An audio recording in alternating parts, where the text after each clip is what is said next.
स्वागत है आप सभी का मेरे चैनल की एंगल स्टोरी पर। अच्छा लगे तो लाइक सब्सक्राइब और कमेंट जरूर करना। Support my channel, subscribe please and comment जरूर करें। स्वागत है आप सभी का मेरे चैनल एंगल अंडरस्कोर स्टोरी पर। अच्छा लगे तो लाइक सब्सक्राइब और कमेंट जरूर करना। चवन आयु वर्गन, बैंकॉक थाईलैंड। रात का वक्त, ईडन नाइट क्लब। उस क्लब में इस वक्त म्यूजिक अपने लाउड पर था। चारों तरफ लड़की और लड़कियां एक दूसरे की बाहों में झूम रहे थे और डांस फ्लोर पर डांस कर रहे थे। लेकिन वहां के बार काउंटर के पास इस वक्त एक गर्ल्स का ग्रुप था और वो सभी ग्रुप में ड्रिंक कर रहे थे। उनमें से एक लड़की जिसने एक डार्क ग्रे कलर का मिनी स्कर्ट पहन रखी थी और क्रॉप टॉप के ऊपर एक हाफ लेदर जैकेट डाल रखी थी, जिसके साथ उसने रेड कलर की हाई हील्स पहन रखी थी। उसके लंबे खुले बाल थे और छोटा सा चेहरा जो इस वक्त हल्के नशे में डूबा हुआ था। उसकी उम्र तकरीबन 19 साल की लग रही थी। तभी एक दूसरी लड़की जो एक वन पीस पहने हुए थी वो उस लड़की को देखकर चीयर करते हुए बोली, अंडरस्को फाइनली आज हम पूरी तरह से एडल्ट हो गए। हमने अपनी 18 को क्रॉस किया और अब हम 19 में पहुंच गए। So let drink guys. इसी के साथ सभी जोर जोर से चिल्लाने लगे और वो लड़की जिसने मिनी स्कर्ट पहन रखा था वो भी एक्साइटमेंट के साथ अपने ड्रिंक के गिलास ऊपर उठाया और उन सभी के साथ फिर चीयरिंग करने लगी। उन सभी लड़कियों का ग्रुप काफी ज्यादा शोर कर रहा था, जिसे देखकर समझ आ रहा था कि वो सब वहां पर अपने एडल्टहुड को सेलिब्रेट करने आए थे। तभी वन पीस वाली लड़की ने उस मिनी स्कर्ट वाली लड़की की तरफ देखकर एक्साइटमेंट के साथ कहा, अंडरस्को ए ऋषा, तू तो एक ही ड्रिंक में ऐसे नशे में डूब गई, अभी तो हमने अपना गेम भी शुरू नहीं किया। गेम का नाम सुनकर एरिशा ने मुंह बनाते हुए कहा, अंडरस्को लारा, अभी और कौन सा गेम खेलना है? ऑलरेडी तुम सब ने बहुत ज्यादा गेम खेल लिया और you know I am very tired, I want to rest. उसकी बात सुनकर लारा ने चिढ़कर कहा, अंडरस्को तू सच में बहुत वीक है और अब तो और तू 18 क्रॉस करके 19 में पहुंच गई है, लेकिन फिर भी तेरे अंदर वो एनर्जी नहीं है जो होनी चाहिए। हम सबको देख, हमने 3-4 ड्रिंक कर ली लेकिन अभी तक हम नशे में नहीं है और तेरी हालत देख। ये सुनकर एरिशा ने मुंह बनाकर कहा, अंडरस्को ओके ओके मैं स्ट्रांग गर्ल हूं, चलो अब हम गेम खेलते हैं।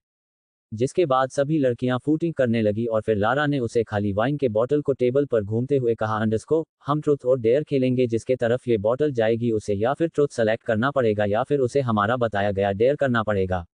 ये सुनकर सभी तालियां बजाने लगे और गेम स्टार्ट हुआ। सबसे पहले एक लड़की के तरफ बॉटल घूमी तो लारा ने सवाल किया, अंडरस्को सच सच बताओ, आर यू वर्जिन और नॉट? ये सुनकर उस लड़की ने शर्माते हुए कहा, अंडरस्को नेक्स्ट वीक ही मैंने अपने बॉयफ्रेंड के साथ। ये कहते हुए वो शर्माने लगी तो सभी उसे घूर कर देखने लगे और फिर जोर जोर से वोटिंग करने लगे। इसके बाद फिर से बॉटल घुमाई गई। इस बार बॉटल दूसरी लड़की पर आई। लारा ने उस दूसरी लड़की से भी सवाल किया, ट्रुथ और डेयर? उस लड़की ने कहा ट्रुथ। जिसके बाद एरिशा ने सवाल किया, अंडरस्को तुम्हारे कितने बॉयफ्रेंड है और सच सच बताना, झूठ बोलने की कोशिश मत करना। ये सुनकर उस लड़की ने शर्माते हुए कहा, अंडरस्को एक्चुअली करेंटली तो मेरे 3 बॉयफ्रेंड है। ये सुनते ही सब एक बार फिर से उस लड़की को देखने लगे और फिर जोर जोर से तालियां बजाने लगे। इसके बाद बॉटल फिर से घूमी और इस बार लारा के तरफ बॉटल आकर रुकी। लारा को देखकर एरिशा ने कहा, अंडरस्को तुझे सवाल तो मैं पूछूंगी, चल बता तू सच बोलना पसंद करेगी या फिर डेयर लेगी? इसके जवाब में लारा ने मुंह बनाकर कहा, डांस करके मैं थोड़ी थक गई हूं, इसलिए अभी मैं कोई स्टैंड नहीं करूंगी, तो तुम मुझसे कोई भी सच पूछ लो। ये सुनकर एरिशा कुछ सोचने लगी और धीरे से बोली, क्या तुमने कभी? ये कहते कहते वो आगे उसके कान में बोली, जिसे सुनते ही लारा की आंखें बड़ी हो गई और वो तुरंत एरिशा के सिर पर मारते हुए बोली, अंडरस्को कितनी डर्टी माइंडेड है तू, ऐसा कुछ भी नहीं है, मैंने आज तक खुद से ऐसा नहीं किया, पर अगर मुझे करना होगा तो मैं कोई बॉयफ्रेंड बना लूंगी। मैं क्यों अपने हाथों को तकलीफ दूं या फिर मैं ये सब कुछ करूं? उसकी ये बात सुनकर सभी हंसने लगे और फिर लारा ने वापस से बॉटल घुमाई और इस बार बॉटल सीधे जाकर एरिशा पर रुकी। एरिशा पर बॉटल रुकते ही सभी उसे देखने लगे और लारा ने कहा, अंडरस्को चलो अब तुम बताओ, ट्रुथ लोगी या फिर डेयर? ये सुनकर एरिशा ने एटीट्यूड में कहा, अंडरस्को मैंने आज तक तुम सबसे कुछ भी नहीं छुपाया, इसलिए मेरे पास सच कोई नहीं है, पर हाँ मैं डेयर लूंगी क्योंकि मेरे अंदर तुम सबसे ज्यादा हिम्मत है। यू नो मैं एरिशा चौहान हूँ। उसकी बात सुनकर लारा ने उसे घूरते हुए कहा, अंडरस्को अच्छा अगर तुम्हारे अंदर इतनी हिम्मत है तो चलो मैं तुम्हें जो डेयर देती हूँ उसे करके दिखाओ। जिस पर एरिशा ने बड़े ही कॉन्फिडेंट के साथ कहा, अंडरस्को हाँ जरूर, मुझे फर्क नहीं पड़ता तुम कौन सा डेयर दोगी, मैं तो हर एक डेयर करने के काबिल हूँ। उसकी बात सुनकर लारा ने कहा, अंडरस्को ऑलराइट, तो अब इस क्लब के गेट के अंदर से जो पहले इंसान आएगा उसे तुम्हें किस करना पड़ेगा, वो भी लिप टू लिप और पूरे 20 सेकंड के लिए। ये सुनते ही अचानक से एरिशा के भाव बदल गए और वो तुरंत हड़बड़ी के साथ बोली, अंडरस्को क्या क्या कहा तुमने? किस करना पड़ेगा? कहीं तुम पागल तो नहीं हो गई हो? ये कैसी बातें कर रही हो? ये सुनकर मुंह बनाते हुए लारा ने कहा, अंडरस्को क्यों, अभी तक तो बहुत एटीट्यूड दिखा रही थी कि तुम्हारे अंदर बहुत हिम्मत है, तुम एरिशा चौहान हो, क्या हुआ सारा घमंड निकल गया? ये सुनकर वो सभी उसकी दोस्त हंसने लगी और ये देखकर एरिशा ने गुस्से से कहा, अंडरस्को ऐसा कुछ भी नहीं है, मैं ये कर सकती हूँ क्योंकि मेरे अंदर अभी भी हिम्मत है। ये सुनकर अब सभी लड़कियां जोर जोर हूटिंग करने लगी, Arisha Arisha Arisha, you can do it, you can do it. सबकी बात सुनकर आखिर में एरिशा अपने हाई हील्स के साथ सीधे गेट के तरफ जाने लगी और लारा ने पीछे से कहा, अंडरस्को बेस्ट ऑफ लक, कहीं अगर वो बुरा आदमी हुआ तब तो तुम्हारी लाइफ की पहली किस बर्बाद हो जाएगी। ये सुनते ही एरिशा के चलते कदम रुक गए और वो रोने जैसा मुंह बनाकर लारा से बोली, अंडरस्को अगर तुम जैसी दोस्त हो ना तो मुझे दुश्मन की कोई कमी नहीं है, तुझे मेरी खुशी दिखाई नहीं देती ना, तुम सब लड़कियों में से इकलौती मैं ही हूँ जो अभी तक वर्जिन हूँ और अभी तक मैंने किसी को एक किस तक नहीं किया, पर आज तुम सबकी वजह से मैं अपनी जिंदगी की पहली किस करने जा रही हूँ जिसे मैंने अपने फ्यूचर बॉयफ्रेंड के लिए बचा कर रखा था। I just hate you guys. जिसे सुनकर वो सभी जोर जोर से हंसने लगे और वही एरिशा ने मुंह बना लिया, वो अब सीधे गेट की तरफ गई। तभी लारा ने फिर से कहा, अंडरस्को और एक बात, वो इंसान चाहे जो होगा तुम्हें किस करना ही पड़ेगा, फिर वो चाहे बुरा हो या हैंडसम हो या फिर कोई लड़की ही क्यों ना हो। लड़की का नाम सुनते ही एरिशा अपनी आंखें बड़ी करके बोली, अंडरस्को व्हाट, तुम क्या कह रही हो, मैं एक लड़की को किस कैसे कर सकती हूँ, मुझे लड़कियों में कोई इंटरेस्ट नहीं है। उसकी बात सुनकर उसकी दूसरी दोस्त ने कहा, अंडरस्को क्या तुम्हें यहाँ दिखाई नहीं दे रहा है यहाँ पर कैसे सब लड़की लड़की एक दूसरे को किस कर रही हो, लड़के लड़कों को, ये थाईलैंड है, कर सकती हो, कोई प्रॉब्लम नहीं है, हम इंडिया में तुम्हारे डैड से इसके बारे में नहीं बताएंगे कि तुमने वहाँ किसी लड़की को किस किया। ये कहते हुए वो सब एक बार फिर से एरिशा पर हंसने लगी। एरिशा ने हाथों की मुट्ठियां बनाकर कहा, अंडरस्को गाइज मैं तुम सबको देख लूंगी, तुम सब ने जितना मुझे यहाँ परेशान किया है ना, उन सबका चुन चुन के बदला लूंगी इंडिया में। जिसे सुन लारा ने हंसते हुए कहा, अंडरस्को हम सब से बदला बाद में लेना, अब जाओ जाकर किस करो। ये सुनकर अब गहरी सांस लेते हुए एरिशा गेट पर खड़ी हो गई। अभी गेट पर सन्नाटा था, कोई नहीं आ जा रहा था, जिसे देखकर एरिशा ने खुद से कहा, अंडरस्को ओ गॉड प्लीज, मैंने आपसे कभी कुछ नहीं मांगा क्योंकि आपने हमेशा बिना कुछ मांगे मुझे सब कुछ दिया, पर आज मैं आपसे मांग रही हूँ, प्लीज कोई लड़की या फिर कोई बुरा इंसान मत भेज देना, मुझे कोई हैंडसम इंसान ही देना, क्योंकि मैं अपनी ये पहली किस वेस्ट नहीं करना चाहती किसी बुरे या लड़की को किस करके, please I request you God. ये कहते हुए उसने अपनी आंखें बंद कर लिया और गॉड से प्रे करने लगी। वही बाकी सब भी गेट की तरफ ही देख रहे थे, उन सब की नज़र एक पल भी गेट से नहीं हटी, पर तभी अचानक से उन सबको गेट पर हलचल महसूस हुई, जिसे महसूस करते ही लारा ने एक एक्साइटमेंट के साथ कहा, अंडरस्को रेडी हो जाओ, एरिशा कोई आ रहा है। ये सुनते ही अलिशा ने कसकर अपनी ड्रेस को पकड़ लिया और वो अपनी बड़ी बड़ी आंखों को धीरे से खोलते हुए गेट की तरफ देखने लगी और फिर तभी गेट के अंदर से एक ब्लैक लेमन सूट में इंसान गार्ड के साथ अंदर की तरफ बढ़ा और उस इंसान को देखते ही लारा और एरिशा की आंखें हैरानी से एकदम बड़ी हो गई। इस नॉवल से जुड़ी अपडेट पाने के लिए जुड़िए मेरे व्हाट्सएप चैनल पर, वहां आपको रेगुलर हर एक चीज की अपडेट मिलेगी। WhatsApp channel link underscore follow the your sunshine channel on WhatsApp https skeptical smiley face whatsapp.com/channel/0029 walk 5 nnfhwq7 vj5 cs1d चटू फर्स्ट डीप किस। वही जैसे ही बाकी सभी लड़कियों की नज़र उस लंबे चौड़े और हैंडसम इंसान पर गई तो सभी एक पल के लिए उसे देखते रह गए। तभी लारा ने मुंह बनाकर कहा, अंडरस्को ओह गॉड, इस एरिशा की किस्मत कितनी अच्छी है, इतना हैंडसम हंट को ये किस करेगी, मुझे तो अभी से बहुत ज़्यादा जलन हो रही है। बाकी सब लड़कियां भी एरिशा को घूरते हुए बोली, अंडरस्को हाँ यार, मुझे तो लग रहा था कि इतनी रात को कोई बुरा ही आएगा, पर हमें क्या पता था कि इतनी रात को इतना अट्रैक्टिव और हॉट इंसान यहाँ पर आएगा। पर इसके आसपास गार्ड दिखाई दे रहे हैं जिन्हें देखकर लगता है कि ये काफ़ी रईस घर से है, पर यह है कौन, और दिखने में भी इंडियन लग रहा है, पर इसके फेशियल फीचर्स तो फॉरेनर की तरह है, आखिर ये इंसान है कौन। तभी लारा ने उस इंसान की भूरी आंखों को देखते हुए कहा, अंडरस्को ये इंसान फेशियल अपीयरेंस से तो फॉरेनर लग रहा है, पर इसका लुक इंडियन है, जिसे देखकर यही लगता है कि शायद ये एंग्लो इंडियन होगा जो हाफ फॉरेनर होते हैं और हाफ इंडियन।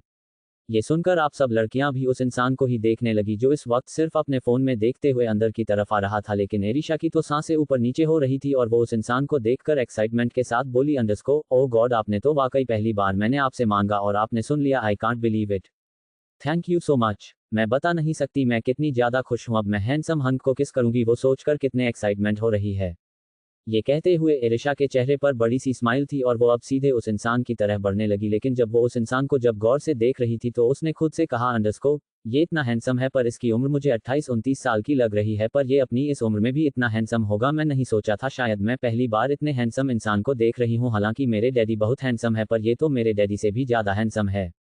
वो मन ही मन उस इंसान की तारीफ किए जा रही थी और लगातार उसकी तरफ बढ़ रही थी, लेकिन वो अभी उस इंसान की तरफ जा पाती उससे पहले ही उस इंसान के आसपास चल रहे गार्ड्स में से एक गार्ड ने एरिशा को बीच में ही रोक दिया। ये देखते ही एरिशा के भाव बदल गए और बाकी सब भी उन्हें ही देखने लगे। तभी एक गार्ड में रिस्पेक्ट के साथ कहा, अंडरस्को सॉरी मैडम, पर आप दूसरे रास्ते से चली जाइए, यहाँ से हमारे बॉस आ रहे हैं। ये सुनते ही एरिशा अपने दांत दिखाते हुए बोली, अंडरस्को पर मैं तो आपके बॉस के पास ही जा रही थी। ये सुनते ही वो सारे गार्ड से हैरानी से उस देखने लगे। वो इंसान अभी भी अपने फोन पर बिजी था। उसने अभी तक एक नज़र भी एरिशा को नहीं देखा था, लेकिन एरिशा की बराबर नज़र उस इंसान पर थी। तभी उस गार्ड ने कहा अंडरस्को, देखिए मैम, अगर आपको बॉस से मिलना है तो आप अपॉइंटमेंट ले लीजिए। बॉस यहाँ पर इंपॉर्टेंट काम से आए हैं, वो आपसे ऐसे नहीं मिल सकते। ये सुनकर एरिशा ने चिढ़कर कहा अंडरस्को, लेकिन मैं भी इस वक्त एक इंपॉर्टेंट काम से ही आपके बॉस से मिलने जा रही हूँ, इसलिए मुझे जाने दीजिए। ये मेरी जिंदगी और मौत का सवाल है। ये सुनते ही एक बार फिर से वो सभी गार्ड उसे हैरानी के साथ देखने लगे। उन्हें कुछ समझ ही नहीं आया। तभी एरिशा ने उन सबको साइड किया और सीधे और इंसान की तरफ जाने लगी। ये देखकर वो गार्ड तुरंत जल्दबाजी के साथ बोले अंडरस्को, मैम प्लीज रुक जाए, अभी आपको बॉस के बारे में ठीक से नहीं पता, इसलिए आप उनके पास जाने की कोशिश कर रही है। अगर आपको पता होता तो आप ऐसा कभी ना करती। रुक जाए, आपको प्रॉब्लम हो सकती है। लेकिन एरिशा पर तो जैसे कोई असर ही नहीं हुआ। वो तो इंसान से इतनी ज्यादा अट्रैक्ट और मेस्मराइज हो गई थी कि उसने किसी पर कोई ध्यान नहीं दिया और वो सीधे सामने जाकर खड़ी हो गई। लेकिन वो उसके सामने खड़ी थी और वो अपना छोटा सा सर ऊपर उठकर उस इंसान को देख रही थी। उस इंसान की हाइट 6 फुट 2 इंच थी, जो उससे काफी लंबी थी और वो सिर्फ उसके सीने से भी नीचे आ रही थी। हाई हील्स पहनने के बावजूद भी एरिशा कुछ पल तक उसे देखती रही और फिर खुद से बोली अंडरस्को, मैं किस कैसे करूंगी, ये इंसान तो इतना ज्यादा लंबा है। और वही अब उस इंसान के भी चलते कदम रुक गए थे। उसने अपनी नजरों के सामने एक छोटी सी लड़की को देखा, जिसे देखते इसके एक्सप्रेशंस बदल गए। वो एरिशा को ऊपर से नीचे तक घूरने लगा। उसे मिनी शॉर्ट्स कट में एरिशा काफी ज्यादा हॉट लग रही थी। वो इंसान कुछ पल तक एरिशा को देखता रहा और फिर बिना किसी एक्सप्रेशंस के साथ दूसरी तरफ से जाने लगा। तभी एरिशा ने तुरंत उस इंसान के स्लीव्स को पकड़ लिया और मुंह फुलाकर बोली अंडरस्को, प्लीज रुक जाए, मुझे आपसे कुछ काम है। ये सुनते ही उस इंसान के एक्सप्रेशन सर्द हो गए। उसने अपने स्लीव्स को देखा जो एरिशा की छोटी सी मुट्ठियों में बंद थे, जिसे देखते ही वो ठंडी आवाज में बोला अंडरस्को, लीव इट। ये सुनकर एरिशा को ऐसा लगा जैसे वो अंदर तक काम गई हो और वो उसने तुरंत हड़बड़ी के साथ उस इंसान के स्लीव्स को छोड़ दिया और हकला कर बोली अंडरस्को, आई एम सॉरी, मैंने ऐसा जानबूझकर नहीं किया, बल्कि सच में मुझे आपसे एक इंपॉर्टेंट काम है, प्लीज मेरी बात सुनिए। ये सुनकर आप वो इंसान उसकी भूरी आंखों में घूरते हुए बोला अंडरस्को, मैं अनजान लोगों से बात नहीं करता।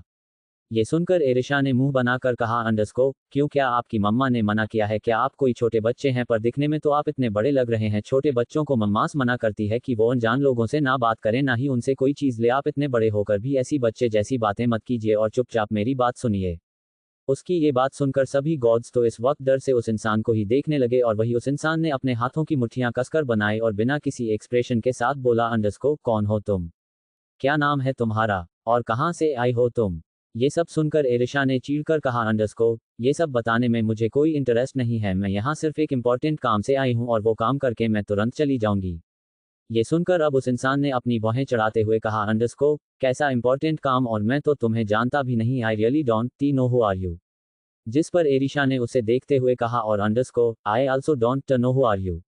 तभी पीछे से आवाज आई, 20 सेकंड स्टार्ट होने वाले हैं, जल्दी से किस करो, हमें घर भी जाना है। उसे आवाज को सुनकर एरिशा ने अपने हाथों की मुट्ठी बनाई और अब उस इंसान से चीढ़कर बोली अंडरस्को, ये मेरी जिंदगी और मौत का सवाल है, प्लीज नीचे झुक जाए, मुझे सच में आपसे इंपॉर्टेंट बात करनी है। ये सुनकर अब उस इंसान ने अपने होठों को बीच लिया और धीरे से अपने कंधे को नीचे झुकाया। उसके झुकते ही एरिशा की आंखों में चमक आ गई और वो तुरंत आगे बढ़ी और उस इंसान के कलर को पकड़कर उसने अपने हाई हील्स को ऊपर उठाया और सीधे उस इंसान के होठों पर अपने होंठ रख दी और उसे किस करने लगी। उसकी हरकत को देखते ही वहां सभी गॉड्स तो बिल्कुल सदमे में चले गए और वही लड़कियां ये देखकर जोर जोर से हुटिंग करने लगी। बाकी सब भी क्लब में मौजूद उन्हें ही देख रहे थे। तभी एक गार्ड ने तो हकलाकर कहा अंडरस्को, ये लड़की तो पागल हो गई है, लगता है इसे अब अपनी जिंदगी प्यारी नहीं है। इसे नहीं पता कि अब इसके बाद इसकी जिंदगी कैसे तबाह होगी। तभी दूसरे गार्ड में भी घबरा कर कहा अंडरस्को, दिखने में तो ये काफी छोटी लग रही है, पता नहीं अब हमारे शैतान बॉस इसके साथ क्या करेंगे।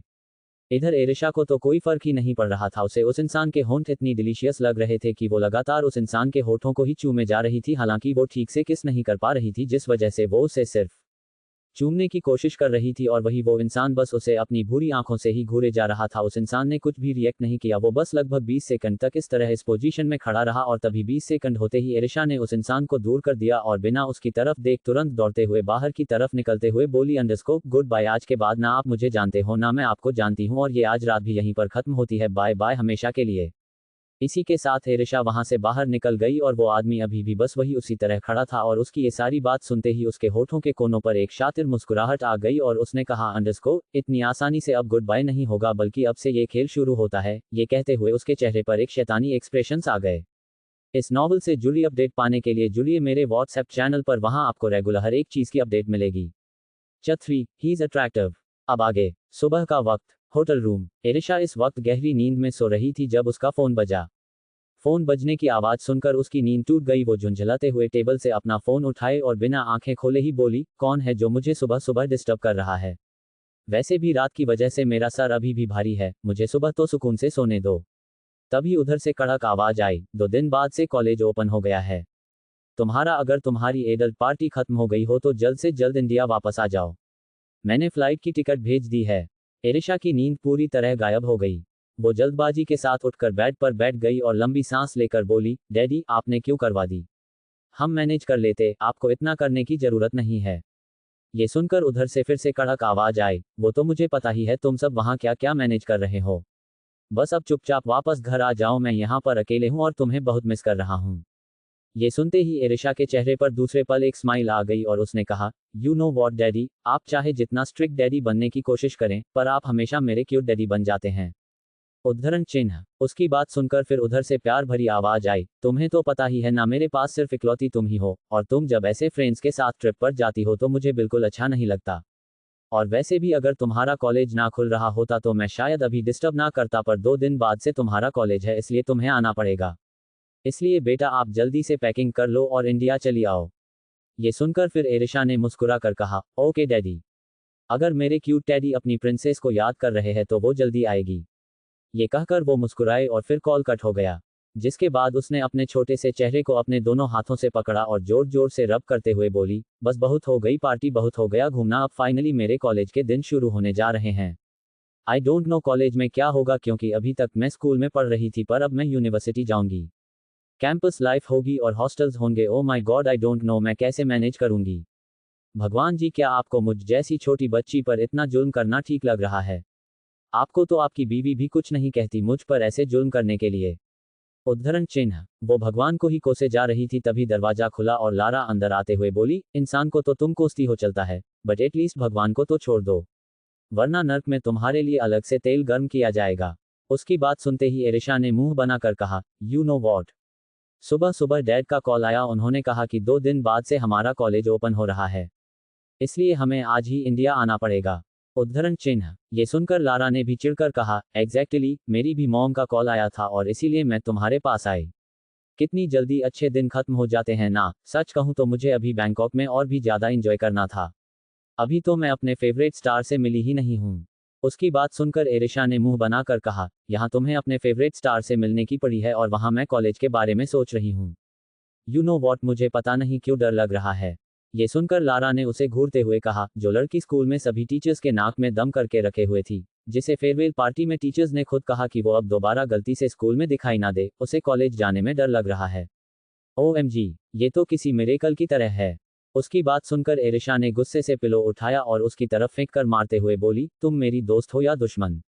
कभी मुझे अच्छी एडवाइस नहीं देती और ना ही मुझे कंफर्ट करने की कोशिश करती हो। यहाँ सच में मेरी लगी पड़ी है। ये कहकर उसने झुंझलाते हुए अपने बाल को पकड़ लिया। तभी फिर लारा ने उसे संभालते हुए कहा, ओके ओके, मैं तुम्हारा ये कॉलेज फोबिया अच्छे से समझती हूँ, लेकिन तुम फिक्र मत करो, जैसे हमने स्टार्टिंग में स्कूल डेज में धमाल मचाया था और सबको अपने अंदर कर लिया था, बिल्कुल उसी तरह हम कॉलेज में भी करेंगे। वहाँ भी हमें कोई कुछ नहीं कह पाएगा और हम अपने तरीके से अपनी कॉलेज लाइफ एंजॉय करेंगे। उसकी बात सुनकर एरिशा ने भी एक्साइटमेंट के साथ कहा, तुम सही कह रही हो, मुझे इतना डरना नहीं चाहिए। बल्कि अगर जैसे हम वहाँ नए स्टूडेंट होंगे तो हमारे क्लास में जितने भी स्टूडेंट होंगे वो भी तो नए ही होंगे ना, तो हम तो वहाँ नए नए फ्रेंड्स बनाएंगे और अच्छे से एंजॉय करेंगे। उद्धरण चिन्ह। और फिर अपनी जगह से उठते हुए बोली, अब जल्दी से रेडी हो जाओ, हमें पहले शॉपिंग के लिए जाना है और उसके बाद शाम को इंडिया के लिए निकलना है। ये सुनकर एरिशा ने भी अपना सिर हिला दिया, जिसके बाद उसने अपना फोन उठाया और फोन लेकर वॉशरूम की तरफ जाने लगी। वो फोन में कुछ स्क्रॉल कर रही थी तभी अचानक से उसके फोन पर एक नोटिफिकेशन आया। उस नोटिफिकेशन को देखकर एरिशा ने उसे ओपन किया, लेकिन जैसे ही उसने फोटोज को देखा उसकी आंखें एकदम से बड़ी हो गई और वो तुरंत शॉक होकर लारा को देखकर चिल्लाई। श्रेया ने कल की फोटोज क्लिक की थी और उसने ग्रुप चैट में वो फोटोज भेज दी। मैं श्रेया की बच्ची की जान ले लूंगी, एक तो वैसे भी कल की रात को मैं भुलाने की कोशिश कर रही हूँ, ऊपर से ये लड़की ऐसी फोटोज भेजकर मुझे कल की याद दिला रही है। उसकी बात सुनकर लारा ने भी जल्दी से अपना फोन निकाला और ग्रुप चैट खोलने लगी। और ग्रुप चैट में उसने जैसे ही कल एरिशा की और उस इंसान की किसिंग की फोटोज देखने लगी और उसे देखते ही वो दूसरे ही पल जोर जोर से हंसने लगी। उसे हंसते देख एरिशा का छोटा सा मुंह फूल गया और उसने चिढ़कर कहा, मैंने सही कहा था, तुम मेरी दोस्त नहीं दुश्मन हो। मुझे लग रहा था कि तुम अभी उसे उस ग्रुप से रिमूव कर दोगी, पर तुम तो हंस रही हो। लगता है मुझे इस ग्रुप से एग्जिट करना पड़ेगा। ये कहकर वो जैसे उसमें से एग्जिट होने को हुई, इसी वक्त लारा ने उसके हाथ से फोन छीन लिया और हंसते हुए बोली, ये तुम्हारे लाइफ की पहले किस की फोटो को तुम ऐसे डिलीट नहीं कर सकती, बल्कि मैं तो सोच रही थी कि काश कोई कल तुम्हारी किसिंग फोटोज क्लिक किया हो, और देखो फाइनली रिया ने मेरा काम कर दिया। इनफैक्ट मैं तो इससे तुम्हें फ्रेम करवा कर बर्थडे पर गिफ्ट देने वाली थी। ये कहकर वो उसे क्लोज करके ध्यान से देखने लगी। उस फोटो में उस इंसान की शक्ल ठीक से नहीं आ रही थी, लेकिन उनके किसिंग सीन क्लोज में साफ दिखाई दे रही थी, जिसे देखकर लारा हंस रही थी। लेकिन उसे हंसते देख इस वक्त एरिशा का चेहरा गुस्से से भर गया था। तभी उसने अपना फोन छीना और दांत पीसते हुए बोली, वो मेरी जिंदगी की सबसे बड़ी गलती थी। पता नहीं मैं उस वक्त किस नशे में थी कि मैंने उस इंसान को किस कर दिया जिसे मैं जानती तक नहीं।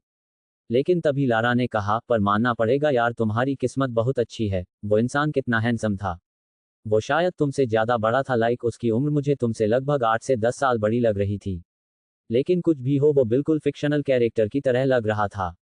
एकदम डैशिंग बॉडी, हॉट पर्सनैलिटी और अट्रैक्टिव चेहरा। ओ माय गॉड, मेरे दिमाग से तो उस इंसान का चेहरा जा ही नहीं रहा है। काश मेरी किस्मत मेरा थोड़ा सा साथ निभाए और मैं उस इंसान को दोबारा से देख लूं। उसकी ये सारी बातें सुनकर अब एरिशा बहुत ज्यादा अपसेट हो गई। उसने गुस्से के साथ अपने पैर पटकते हुए कहा, इनफ। अब अगर तुमने उस इंसान के बारे में एक भी शब्द कहा तो मुझसे बुरा कोई नहीं होगा। मैं अब कभी उस इंसान की शक्ल नहीं देखना चाहती। मैं तो चाहती हूँ कि वो कभी मेरे सामने ना आए, और जो भी कल रात हुआ उसे उसके साथ साथ मैं भी पूरी तरह भूल जाऊं। और वैसे भी उसे ये सब कुछ याद ही नहीं होगा, क्योंकि मेरी तरह उसकी ये पहली किस नहीं होगी। वो इतना हैंडसम है, जरूर इसकी कोई गर्लफ्रेंड होगी, और मैं तो उसका फायदा कर दिया क्योंकि मैं भी इतनी खूबसूरत हूँ और इतनी खूबसूरत लड़की ने उसे किस किया। जरूर वो खुश तो बहुत हुआ होगा, पर मुझे उसके बारे में नहीं सोचना। ये कहते हुए वो वहां से सीधे वॉशरूम के तरफ बढ़ गई। और वही उसकी सारी बातें सुनकर लारा ने हंसते हुए कहा, काश भगवान जी मेरी एक प्रेयर सुन ले। ये लड़की जो उसे स्ट्रेंजर मैन से इतना भागने की कोशिश कर रही है, वो जिंदगी भर के लिए इसके सामने ही रहे। ये कहकर वो हंसने लगी और हंसते हुए वहां से सीधे बाहर चली गई। देखते ही देखते शाम हो गई थी, और शाम के वक्त लारा और एरिशा दोनों ही एक साथ सीधे एयरपोर्ट के लिए निकल गए। और कुछ ही देर में उनकी फ्लाइट इंडिया के लिए उड़ान भर लिया। इस नॉवल से जुड़ी अपडेट पाने के लिए जुड़िए मेरे व्हाट्सएप चैनल पर, वहां आपको रेगुलर हर एक चीज की अपडेट मिलेगी। WhatsApp channel link _ follow the your sunshine channel on WhatsApp. https skeptical smiley face whatsapp.com/channel/0029 वाक 5nnfhwq7vj5cs1d च4 आई नीड यू। अब आगे इंडिया, मुंबई। हल्का बारिश का मौसम, शाम का वक्त। एक 3 फ्लो के घर के बाहर टैक्सी आकर रुकी और उस टैक्सी में से एरिशा अपना लगेज लेकर बाहर निकली। बाहर निकालकर वो जैसे ही अंदर जाने को हुई, उसी वक्त उसकी नज़र गेट पर मौजूद एक आदमी पर गई। उस आदमी को देखकर एरिशा की आंखें बड़ी हो गई। वो अपना लगेज वहीं पर छोड़कर तुरंत आदमी के पास गई। वो दौड़ते हुए उस आदमी को पीछे से पकड़ ली और उस आदमी के पीठ पर अपना सिर रखकर प्यार से बोली, daddy I am back. Abhishek ji मुस्कुराते हुए उसके तरफ मुड़े और बोले, तो फाइनली मेरी बेटी वापस आ ही गई। ये कहते हुए वो अपने हाथ में फिक्सर को साइड में रख दिए और उसके माथे पर किस करके बोले, आई रियली मिस यू बेटा। ये सुनकर एरिशा ने भी मुंह फुलाते कहा, और एरिशा ने भी आपको बहुत मिस किया। ये कहते कहते उसकी नज़र गेट पर गई, जहां पर एक पंपलेट चिपकाया गया था। वो ताज़ा ताज़ा ही चिपका था, जिसे देखकर एरिशा को कुछ समझ नहीं आया और वो ना समझी में बोली, डैडी ये पैम्फलेट आपने यहाँ गेट पर क्यों चिपकाया है। ये कहते हुए वो उस पैम्फलेट को ध्यान से पढ़ने लगी, जिसमें साफ साफ लिखा गया था कि अगर किसी को रूम चाहिए तो सेकंड फ्लोर अवेलेबल है। इस चीज़ को पढ़कर एरिशा अपनी आंखें बड़ी करके बोली, पर डैडी जहां तक मुझे पता है अभी नेक्स्ट मंथ ही तो सेकंड फ्लोर पर एक किराएदार आया था ना, तो क्या वो छोड़कर चला गया जिस वजह से आपने ये एडवर्टाइजमेंट दी है। इसके जवाब में अपना सिर हिलाते हुए अभिषेक जी ने कहा, हाँ बेटा, इसलिए तो मैं यहाँ शाम से खड़ा हुआ और इसे चिपकाने की कोशिश कर रहा हूँ, पर ये मुझसे हो ही नहीं पा रहा है। ये सुनकर एरिशा ने मुंह फुलाकर कहा, डैडी आप इतनी मेहनत क्यों करते हैं। ऑलरेडी आप जितना कमाते हैं वो काफ़ी है मेरे लिए, पता नहीं क्यों आपको एक्स्ट्रा मेहनत करनी रहती है। हल्की बारिश भी हो रही है, आप अंदर जाए वरना भीग जाएंगे। अभिषेक जी ने तुरंत उसे डांटते हुए कहा, ये क्या बोल रही हो तुम। मैं बाप हूँ तुम्हारा, मेरा फर्ज बनता है कि मैं तुम्हें दुनिया की सारी खुशियाँ दूँ, इसलिए मैं तुम्हारे लिए ये सब कुछ करता हूँ। और वैसे भी मैं तो सिर्फ किराएदार ढूंढने की कोशिश कर रहा हूँ, क्योंकि हमारा 3 फ्लोर का घर है और अकेले में बहुत ऊब जाता हूँ। जब से मेरी रिटायरमेंट हुई है तब से घर पर रहकर मैं कुछ नहीं करता, इसलिए किराएदार रहेंगे तो मेरा मन बना रहेगा। और तो और तुम्हारा भी कॉलेज शुरू होने वाला है। तुम भी अब मेरे साथ नहीं रहोगी, इसलिए कोई तो होना चाहिए ना। ये सुनकर एरिशा ने तुरंत कहा, तो आप शादी क्यों नहीं कर लेते? शादी का नाम सुनते ही अचानक से अभिषेक जी के भाव बदल गए और वो तुरंत बोले, बेटा ये कैसी बातें कर रही हो? जब तुम 5 साल की थी तब तुम्हारी माँ हमें छोड़कर चली गई, उसे वक्त मैंने शादी नहीं की, तो अब जब तुम 18 साल की हो गई हो तब मैं शादी करूंगा। ऐसा तुम सोचना छोड़ दो और अब जाओ अंदर, मैंने तुम्हारे लिए पहले दिन बना दिया है। ये सुनकर एरिशा ने कहा, नहीं आप भी मेरे साथ चलेंगे और ये ऑलमोस्ट फिक्स हो गया है। अगर किसी को रूम चाहिए होगा तो वो कांटेक्ट कर लेगा, आप मेरे साथ अंदर चलिए। एरिशा जबरदस्ती अभिषेक जी को खींचते हुए अंदर की तरफ लेकर चली गई। कुछ ही देर में वो फ्रेश होकर एक लूज शर्ट पहनकर बाहर आए और वो सीधे डाइनिंग एरिया तरफ बढ़ गई। वहां पहले ही अभिषेक थी डिनर सेट कर रहे थे। डिनर की खुशबू आते ही एक्साइटमेंट के साथ एरिशा ने कहा, ओ माय गॉड, आपके हाथों का डिनर फाइनली, मैं कितने दिन बाद करने जा रही हूँ। ये कहकर वो तुरंत बैठी और जैसे ही डिनर खाने को हुई तभी अभिषेक जी ने उसके हाथ पर हल्के से मारते हुए कहा, तुम अब कॉलेज जा रही हो लेकिन बच्चों जैसी हरकतें करती हो। क्या तुमने अपने हाथ धोई है? जाकर पहले हैंड वॉश करो। हैंड वॉश का नाम सुनकर एरिशा ने मुंह फुलाकर कहा, डैडी मैं आज बिना हैंड वॉश किया भी खा सकती हूँ। कोई जेम्स से बैक्टीरिया मेरे मुंह के अंदर नहीं जाएंगे, डोंट वरी। लेकिन तभी अभिषेक जी ने उसे घूरा, जिसे देखकर आखिर में वो अपनी जगह से उठी और अभिषेक जी के आंखों पर लगे उस मोटे लेंस के चश्मे को निकालते हुए बोली, आप ये मुझे अपनी 4 अंकों से घूरना बंद कीजिए, मैं आपसे डरती नहीं हूँ। ये कहकर वो सीधे किचन में आई। उसने वॉश बेसिन में हाथ धोया और ये सब देखकर अभिषेक जी मुस्कुरा दिए। कुछ ही देर में वो दोनों ही डिनर करने लगे। डिनर करने के बाद अभिषेक जी ने कहा, तुम अब थक गई होगी सफर के दौरान, जाओ जाकर सो जाओ, परसों से तुम्हें कॉलेज जाना है और कल तुम्हें कॉलेज जाने की तैयारी भी करनी है। ये सुनकर एरिशा ने अपने सिर हिलाते हुए कहा, आई नो डैडी, अब मेरे कॉलेज में जाने का टाइम आ गया है। तभी अभिषेक जी ने कहा, बेटा जो मैं नहीं कर पाया मैं चाहता हूं कि वो तुम करो, इसीलिए मैंने तुम्हें इतने बड़े कॉलेज में पढ़ने के लिए भेजा है। तुम्हें पता है ना कि मेरे क्या सपने हैं तुम्हें लेकर। ये सुनकर एरिशा के चेहरे पे इमोशनल एक्सप्रेशंस आ गए और उसने प्यार से कहा, आई नो डैडी, मैं अच्छे से जानती हूँ कि आप चाहते हैं कि एक दिन मैं दुनिया की बेस्ट टेक्नोलॉजिस्ट बनूं और आप फिक्र मत कीजिए, मैं आपका सपना जरूर पूरा करूंगी, क्योंकि आपने बहुत मुश्किल से मेरा इतने बड़े कॉलेज में एडमिशन करवाया है, जहां से बड़े बड़े और रईस घराने के बच्चे ही पढ़ने जाते हैं। मैं पहली हूँ जो ऐसे मिडिल क्लास की लड़की बनकर वहां पढ़ने जा रही हूँ। इनफैक्ट आपने अपने हिसाब से मुझे अमीरों की तरह परवरिश दी है, आपने तो मुझे दोस्तों के साथ थाईलैंड सेलिब्रेशन तक के लिए भेज दिया, इससे ज्यादा मुझे और क्या चाहिए। You know you are the best father in the world. ये सारी बातें सुनकर अभिषेक जी मुस्कुराए और फिर बोले, बस करो, इतनी भी तारीफ मत करो, क्योंकि मैं तुम्हें परसों कॉलेज जरूर भेजूंगा, इसलिए मक्खन लगाने की जरूरत नहीं है। ये सुनते ही एरिशा का मुंह बन गया और वो वहां से पैर पटकते हुए जाते हुए बोली, मुझे पता था आप मेरी बातों से नहीं पिघलने वाले। ये सुनकर अभिषेक जी हंसने लगे। एरिशा वो सीढ़ियों की तरफ जाने लगी, पर तभी वो सीढ़ियों पर चढ़ते चढ़ते रुक गई और बहुत ही प्यार से बोली, बट डैडी, अभी मैंने जो बात बोली कि आप दुनिया के सबसे अच्छे बाप है, वो बिल्कुल सच था। आपने मुझे वो दिया है जो कोई नहीं दे सकता, आप एक सिंगल फादर बनकर मुझे इतना बड़ा किए हैं, मैं आपको कभी खोना नहीं चाहती। ये सुनकर आप अभिषेक जी की आंखें नम हो गई थी और एरिशा मुस्कुराते हुए अपने कमरे की तरफ बढ़ गई। उसे जाते देख अभिषेक जी सोफे पर आकर बैठ गए और सोफे के नीचे से एक छोटी सी शराब की बोतल निकालकर उसे पीते हुए बोले, तन्हाई में अब सिर्फ एक यही बचा है जो मेरा साथ देता है। ये कहते हुए वो एरिशा की फोटो टेबल पर फ्रेम में जो रखी हुई थी उसे देखने लगे, जिसे देखते हुए उन्होंने प्यार से कहा, जब मैं अपने बैंक के क्लर्क के जॉब से रिटायरमेंट हासिल की थी, मुझे रिटायरमेंट में जितने पैसे मिले थे, मैंने सिर्फ एक ही ख्वाहिश की थी कि तुम्हें दुनिया की सारी खुशियां दूंगा और तुम्हें एक बहुत ही बड़े कॉलेज में पढ़ाऊंगा और तुम जो भी डिमांड करोगी वो सब कुछ पूरा करूंगा और एक दिन तुम्हें इस दुनिया का सबसे बड़ा गायनिकोलॉजिस्ट बनाऊंगा और मुझे पता है तुम सिर्फ मेरी बेटी ही नहीं बल्कि मेरा बेटा बनकर मेरे सपने पूरा करोगी, मुझे तुम पर फक्र है बेटा। ये कहते हुए तो मुस्कुराए और उस छोटी सी बोतल में मौजूद शराब को खत्म कर दिए। अगली सुबह एरिशा इस वक्त अपने दोनों टेडी बेयर पर अपने दोनों हाथों पैरों को रखकर और बहुत ही फेल कर बेड पर सो रही थी। तभी उसका फोन बजने लगा, जिसकी आवाज सुनकर वो चीड़ गई और जबरदस्ती फोन को उठाकर बिना उसे देख पिक करते हुए बोलो, कौन है जो सुबह सुबह मुझे परेशान कर रहा है, छोटी सी बच्ची को सोने भी नहीं देता। तभी उधर से लारा की आवाज आई, यार यहाँ मेरी नींद उड़ी है और तुम कह रही हो कि तुम्हें सोना है। लारा की आवाज सुनकर दूसरे ही पल एरिशा ने कहा, मुझे पता तुम बकवास करोगी लेकिन अभी मैं बहुत अच्छे सपने देख रही हूँ। यू नो वॉट, मैं इस वक्त अपनी हवाई ट्रिप पर हूँ और वहाँ मैं अपने मोस्ट फेवरेट एक्ट्रेस के साथ ड्रिंक कर रही हूँ। उसकी बात सुनकर लारा ने गुस्से के साथ कहा, यार स्टॉप इट, यहाँ मेरे मॉम डैड के बीच इतनी ज्यादा लड़ाइयाँ हो रही है और तुम्हें पता नहीं क्या उस एक्ट्रेस में दिखाई देता है। जबकि आज तक तुम उससे मिली भी नहीं हो, यहाँ तक कि वो तुम्हें जानती भी नहीं होगी कि उसके लिए उसकी इतनी पागल फैन भी है, और कहीं ऐसा ना हो कि वो अपने बॉयफ्रेंड के साथ हवाई कर रही हो और तुम्हें बस ऐसे ही सपने आ रहे हैं।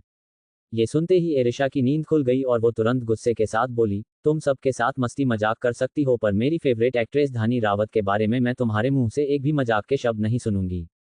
ये सुनकर फिर इधर से एरिशा ने कहा, अच्छा अच्छा ठीक है, मैं नहीं कर रही हूँ तुम्हारी उस शौक और फेवरेट एक्ट्रेस धानी रावत के बारे में। पर अभी के लिए प्लीज तुम जल्दी से रेडी होकर मेरे घर आ जाओ, तुम्हें तो पता ना, जब मेरे मॉम डैड लड़ाई करते हैं तो मुझे बहुत ही डर लगता है। So I need your come fast. ये सुनकर फिर एरिशा ने कहा, ओके ओके, मैं जल्दी से रेडी होकर आ रही हूँ। जिसके बाद उसने कॉल कट किया और तुरंत वॉशरूम में चली गई। वॉशरूम में फ्रेश होकर वो जल्दबाजी के साथ बाहर निकली और रेडी हुई। उसके लंबे गीले बाल पूरे खुले हुए थे और वो उसे रब करते हुए बिना सुखाए ही सीधे कमरे से बाहर निकली। वो इस वक्त काफी जल्दबाजी में थी, जिस वजह से उसने ध्यान नहीं दिया और वो किसी से एकदम से टकरा गई। वो जैसे ही टकराए और वो डर से नीचे गिरते हुए चिल्लाई, नहीं। पर वो अभी नीचे गिर पाती उससे पहले ही किसी ने उसे कमर से पकड़कर अपने करीब खींच लिया और दूसरे ही पल एरिशा उस इंसान के सीने से जा लगी और उसने तुरंत बिना देखे हड़बड़ी के साथ कहा, थैंक गॉड मैं बच गई, वरना मेरी नाजुक सी प्यारी सी कमर टूट जाती और अभी तो मुझे बहुत कुछ करना है। इनफैक्ट मुझे मेरी फेवरेट एक्ट्रेस धानी रावत से भी मिलना था, बट थैंक गॉड कि मुझे इस इंसान ने बचा लिया। अब मैं इसे थैंक्स बोलकर जल्दी से लारा के पास जाती हूँ। ये कहते हुए वो तुरंत अपना छोटा सा सिर ऊपर उठाए और उस इंसान को देखते हुए बोली, थैंक यू सो मच, आपने मुझे बचा आ। इसी के साथ उस इंसान के चेहरे को देखते ही एरिशा की जोरदार चीख निकल गई, ए नहीं, कौन आया है? किसे देखकर चिल्लाए एरिशा, च5, यू टच्ड मी। अब आगे। इस वक्त एरिशा को समझ नहीं आ रहा था कि वो अपने सामने मौजूद उस इंसान को देखकर क्या रिएक्शन दे, और उसके मुंह से सिर्फ चीख ही निकल गई, जिसे सुनते ही नीचे फ्लोर पर मौजूद अभिषेक जी तुरंत घबरा गए और तुरंत ऊपर आते हुए बोले, एरिशा बेटा क्या हुआ तुम्हें? तुम ठीक तो हो ना? तुम्हें कहीं चोट लग गई क्या? तुम इस तरह चिल्ला क्यों रही हो? लेकिन ये कहते कहते जब अभिषेक जी की नज़र उस पर गई तो वो अपनी जगह रुक गए और नासमझी में बोले, क्या बात है एरिशा बेटा, तुम ऐसे क्यों घबरा रही हो? अभिषेक जी की आवाज़ को सुनकर एरिशा अपने होश में वापस आए और वो तुरंत हकलाते हुए उस इंसान से दूर हट गई और घबरा कर बोली, ये इंसान यहाँ पर क्या कर रहा है? और आपने इसे अंदर क्यों आने दिया? ये सुनते ही अभिषेक जी जाते हुए मुस्कुराए और बोले, एरिशा ये तुम कैसी बात कर रही हो उनसे? तुम्हें उनकी रिस्पेक्ट करनी चाहिए, वो तुमसे बड़े हैं ना? ये सुनकर एरिशा ने गुस्से के साथ कहा, बड़े हैं तो इसका क्या मतलब कि मेरे घर में घुस आएंगे? अभी के अभी इन्हें यहाँ से बाहर निकलिए। ये कहकर वो अपनी डर भरी तिरछी नजरों से उस इंसान को देखने लगी और मन ही मन बोली, हे भगवान, ये दुनिया वाकई कितनी छोटी है। मुझे तो लग रहा था कि मैं उस इंसान से कभी दोबारा मिलूंगी नहीं, और ये तो आज सुबह मेरे घर पर मेरे सामने खड़ा है। मैंने क्यों इस इंसान को किस किया था? मेरी जिंदगी की सबसे बड़ी गलती थी वो, अब मैं क्या करूं? मैं अपने डैड को कैसे मुंह दिखाऊंगी? मेरे डैड के सामने कह दिया कि मैं इसे थाईलैंड में किस किया था, तब क्या होगा? हे भगवान, प्लीज बचा लो मुझे, आइंदा से कभी झूठ नहीं बोलूंगी और ना ही आपको आपकी बीवी को लेकर कोसूंगी। प्लीज प्लीज मुझे बचा लो। वो अभी ये सब कुछ कह रही थी कि तभी वो इंसान जो अपनी बुरी गहरी आंखों से एरिशा के छोटे से चेहरे को देख रहा था, वो गहरी मुस्कुराहट के साथ अभिषेक जी के तरफ देखकर बोला, आई थिंक मिस्टर चौहान आपकी बेटी को पसंद नहीं मेरा यहाँ पर होना। ये सुनते ही अभिषेक जी ने तुरंत कहा, नहीं नहीं आप गलत समझ रहे हैं। एक्चुअली ये भी बच्ची है, इसे इतनी समझ नहीं है इसलिए इसने ऐसा बिहेव किया, पर ये दिल की बहुत अच्छी है और ये अभी आपसे माफ़ी मांगेगी। माफ़ी का नाम सुनते ही एरिशा की आंखें बड़ी हो गई और वो तुरंत बोली, व्हाट? माफ़ी, वो भी इस इंसान से, लेकिन क्यों? उसके जवाब में अभिषेक ने उसको अपनी आंखें दिखाते हुए कहा, एरिशा क्या मैंने यही सिखाया है तुम्हें? तुम ऐसे बिहेव कैसे कर सकती हो? चुपचाप माफ़ी मांगो। एरिशा ने अपने पैर पटकते हुए कहा, लेकिन डैडी मैंने गलती क्या की है? इसके जवाब में अभिषेक जी ने कहा, वो तुमसे इतने बड़े हैं और तुम उनकी डिसरिस्पेक्ट कर रही हो। तुम ऐसे कैसे कह सकती हो कि वो यहाँ से चले जाए? एरिशा ने कंफ्यूजन में कहा, लेकिन मैं यहाँ से क्यों नहीं भेज सकती? ये मेरा घर है, मेरी जिसे मर्जी होगी मैं उसे अपने घर में रखूंगी। मैं इन्हें जानती तक नहीं और ये मेरे घर में सुबह सुबह कर क्या रहे हैं? तभी अभिषेक ने उसे शांत करते हुए कहा, ये हमारे नए किराएदार है और ये आज से ही यहाँ पर शिफ्ट हो रहे हैं और अब से ये इनका भी घर है, इसलिए ये यहाँ से कहीं नहीं जाएंगे और अब चुपचाप माफ़ी मांगो। ये कहते हुए वो उसे गुस्से से देखने लगे तो कसमसाते हुए एरिशा ने उस इंसान को देखा जो उसे ही तिरछी मुस्कुराहट के साथ देख रहा था। एरिशा को बहुत ही डरावनी वाइब आ रही थी और उसने गुस्से के साथ कहा, तो आप हमारा फ्लो किराए पर ले रहे हैं, राइट? इसके जवाब में वो इंसान अभिषेक जी की तरफ देखते हुए बोला, क्या आपने इन्हें पहले नहीं बताया था कि मैंने इस फ्लो को ऑलरेडी रिजर्व कर लिया था? ये सुनकर अभिषेक जी ने जबरदस्ती मुस्कुरा कर कहा, एक्चुअली मेरी बेटी अपने फ्रेंड्स के साथ बैंकॉक के ट्रिप गई थी, तब मैं इसे बता नहीं पाया था और मेरे दिमाग से भी ये बात निकल गई थी। ये सुनकर उसके चेहरे के एक एक्सप्रेशन गहरे हो गए और वो इरिशा को ध्यान से देखते हुए बोला, आपकी बेटी को देखकर लग रहा है कि इन्होंने वो ट्रिप काफी ज्यादा एंजॉय किया है। ये सुनते ही इरिशा का मुंह खुला का खुला रह गया और उसने तुरंत हड़बड़ी के साथ कहा, ओके ओके, मैं इस बात से राजी हूं कि आप यहाँ रह सकते हैं, मुझे कोई प्रॉब्लम नहीं है। मैं आपको अपने किराएदार के तौर पर एक्सेप्ट कर रही हूँ। ये कहकर वो तुरंत अभिषेक जी को देखकर बोली, डैडी मैंने इन्हें कह दिया कि ये यहाँ पर रह सकते हैं। अब आप यहाँ से जाइए, मैं उनसे यहाँ के रूल्स के बारे में बात कर लूंगी। ये सुनकर अभिषेक जी ने कहा, ठीक है मैं जा रहा हूँ, लेकिन कोई बदतमीजी मत करना क्योंकि वो वाकई तुमसे बड़े हैं और यू शुड रिस्पेक्ट। ये सुनते ही इरिशा ने तुरंत अपना सिर 2 बार हाँ में हिलाया और फिर अभिषेक जी वहां से जाते हुए मुस्कुराकर उस इंसान की तरफ देखकर बोले, मिस्टर आप इसे अपना ही घर समझिए, आप यहाँ आराम से रहिए, यहाँ आपको कोई परेशान नहीं होगी। मेरी बेटी आपको इस घर के कुछ रूल्स बता देगी जो इसने पर्सनली खुद बनाए हैं, मेरा इसमें कोई हाथ नहीं है। ये सुनकर ने बस उन्हें देखा और अभिषेक जी इरिशा को घूरते हुए वहां से नीचे चले गए। उनके जाते ही अचानक से इरिशा आगे बढ़ी और तुरंत के स्लीव्स को पकड़कर जल्दी से बोली, सच सच बताइए आप यहाँ क्यों आए हैं और क्या मकसद है आपका? देखिए मुझसे झूठ बोलने की कोशिश मत कीजिएगा और ना ही ये सोचिएगा कि मैं छोटी हूँ तो आप मुझे बेवकूफ़ बना लेंगे। पूरे 18 साल की हो चुकी हूँ मैं, इनफैक्ट कुछ ही दिनों में मेरा बर्थडे आने वाला है और मैं पूरे 19 साल की हो जाऊंगी। इसलिए कोई भी मुझे बेवकूफ़ नहीं बना सकता। उसकी ये बात सुनकर ने एक नज़र अपने स्लीव्स को देखा जहां पर उसके छोटे हाथ कसकर उसके स्लीव्स को पकड़े हुए थे। कुछ सेकंड तक उसे देखते रहने के बाद अचानक से वो इरिशा के करीब झुक गया। इरिशा की आंखें एकदम से बड़ी हो गई है, वो तुरंत अपने कदम पीछे लेकर बोली, ये क्या बदतमीजी है, ये क्या कर रहे हैं आप? तिरछा मुस्कुरा कर बोला, क्या तुम ये नहीं चाहती? ये सुनकर इरिशा ने कंफ्यूजन में कहा, व्हाट डू यू मीन? आप कहना क्या चाहते हैं? ने एक बार फिर से उसके हाथ को अपने स्लीव्स पर देखते हुए कहा, यू टच्ड मी। ये सुनते इरिशा की आंखें एकदम से बाहर निकल आई और उसने झटके के साथ के हाथ को दूर झटक दी और हकलाकर बोली, आई एम सॉरी। वो मैं कुछ ज़्यादा ही डेस्परेट हो गई थी क्योंकि मैं आपको यहाँ देखकर बहुत ज़्यादा डर गई थी और मुझे डर है कि कहीं आप थाईलैंड में जो हुआ उसे मेरे डैड से ना बता दे। क्या आपका यही मकसद है? सच सच बताए आप यहाँ क्या करने आए हैं? देखिए अगर आपको मुझसे पैसे वैसे चाहिए उस किसके बदले तो मैं इतनी भी अमीर नहीं हूँ। मेरे पास सिर्फ यही छोटा सा घर है और मेरे डैडी है जो रिटायर हो चुके हैं और मैं एक बहुत अच्छी गायनकोलॉजिस्ट डॉक्टर बनकर अपने डैड के सपनों को पूरा करना चाहती हूँ। बस यही मेरी कहानी है और अब आप प्लीज़ यहाँ से चले जाए, आई रिक्वेस्ट यू।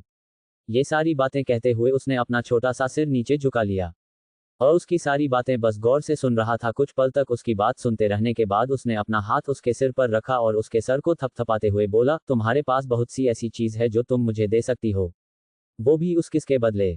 और अगर तुम चाहती हो कि मैं उस किस का जिक्र तुम्हारे डैड से ना करूं तो तुम्हें वो सब कुछ करना पड़ेगा जो मैं तुमसे कहूंगा। और मोस्ट इंपॉर्टेंट बात, तुम मुझसे बदतमीजी नहीं करोगी क्योंकि जब कोई मेरी डिसरिस्पेक्ट करता है तो वो मुझे बिल्कुल पसंद नहीं आता।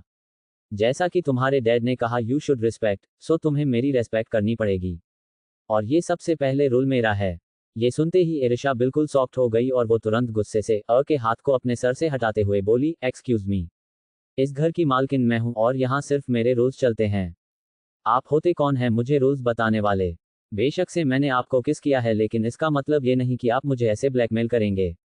ये सुनकर अब तिरछा मुस्कुराया और बोला, अलराइट, अगर तुम यही चाहती हो तो मैं अभी मिस्टर चौहान से तुम्हारे बारे में बताता हूँ कि जिस बेटी को वो डॉक्टर बनाना चाहते हैं वो बेटी अपनी छोटी सी उम्र में क्या क्या कर रही है।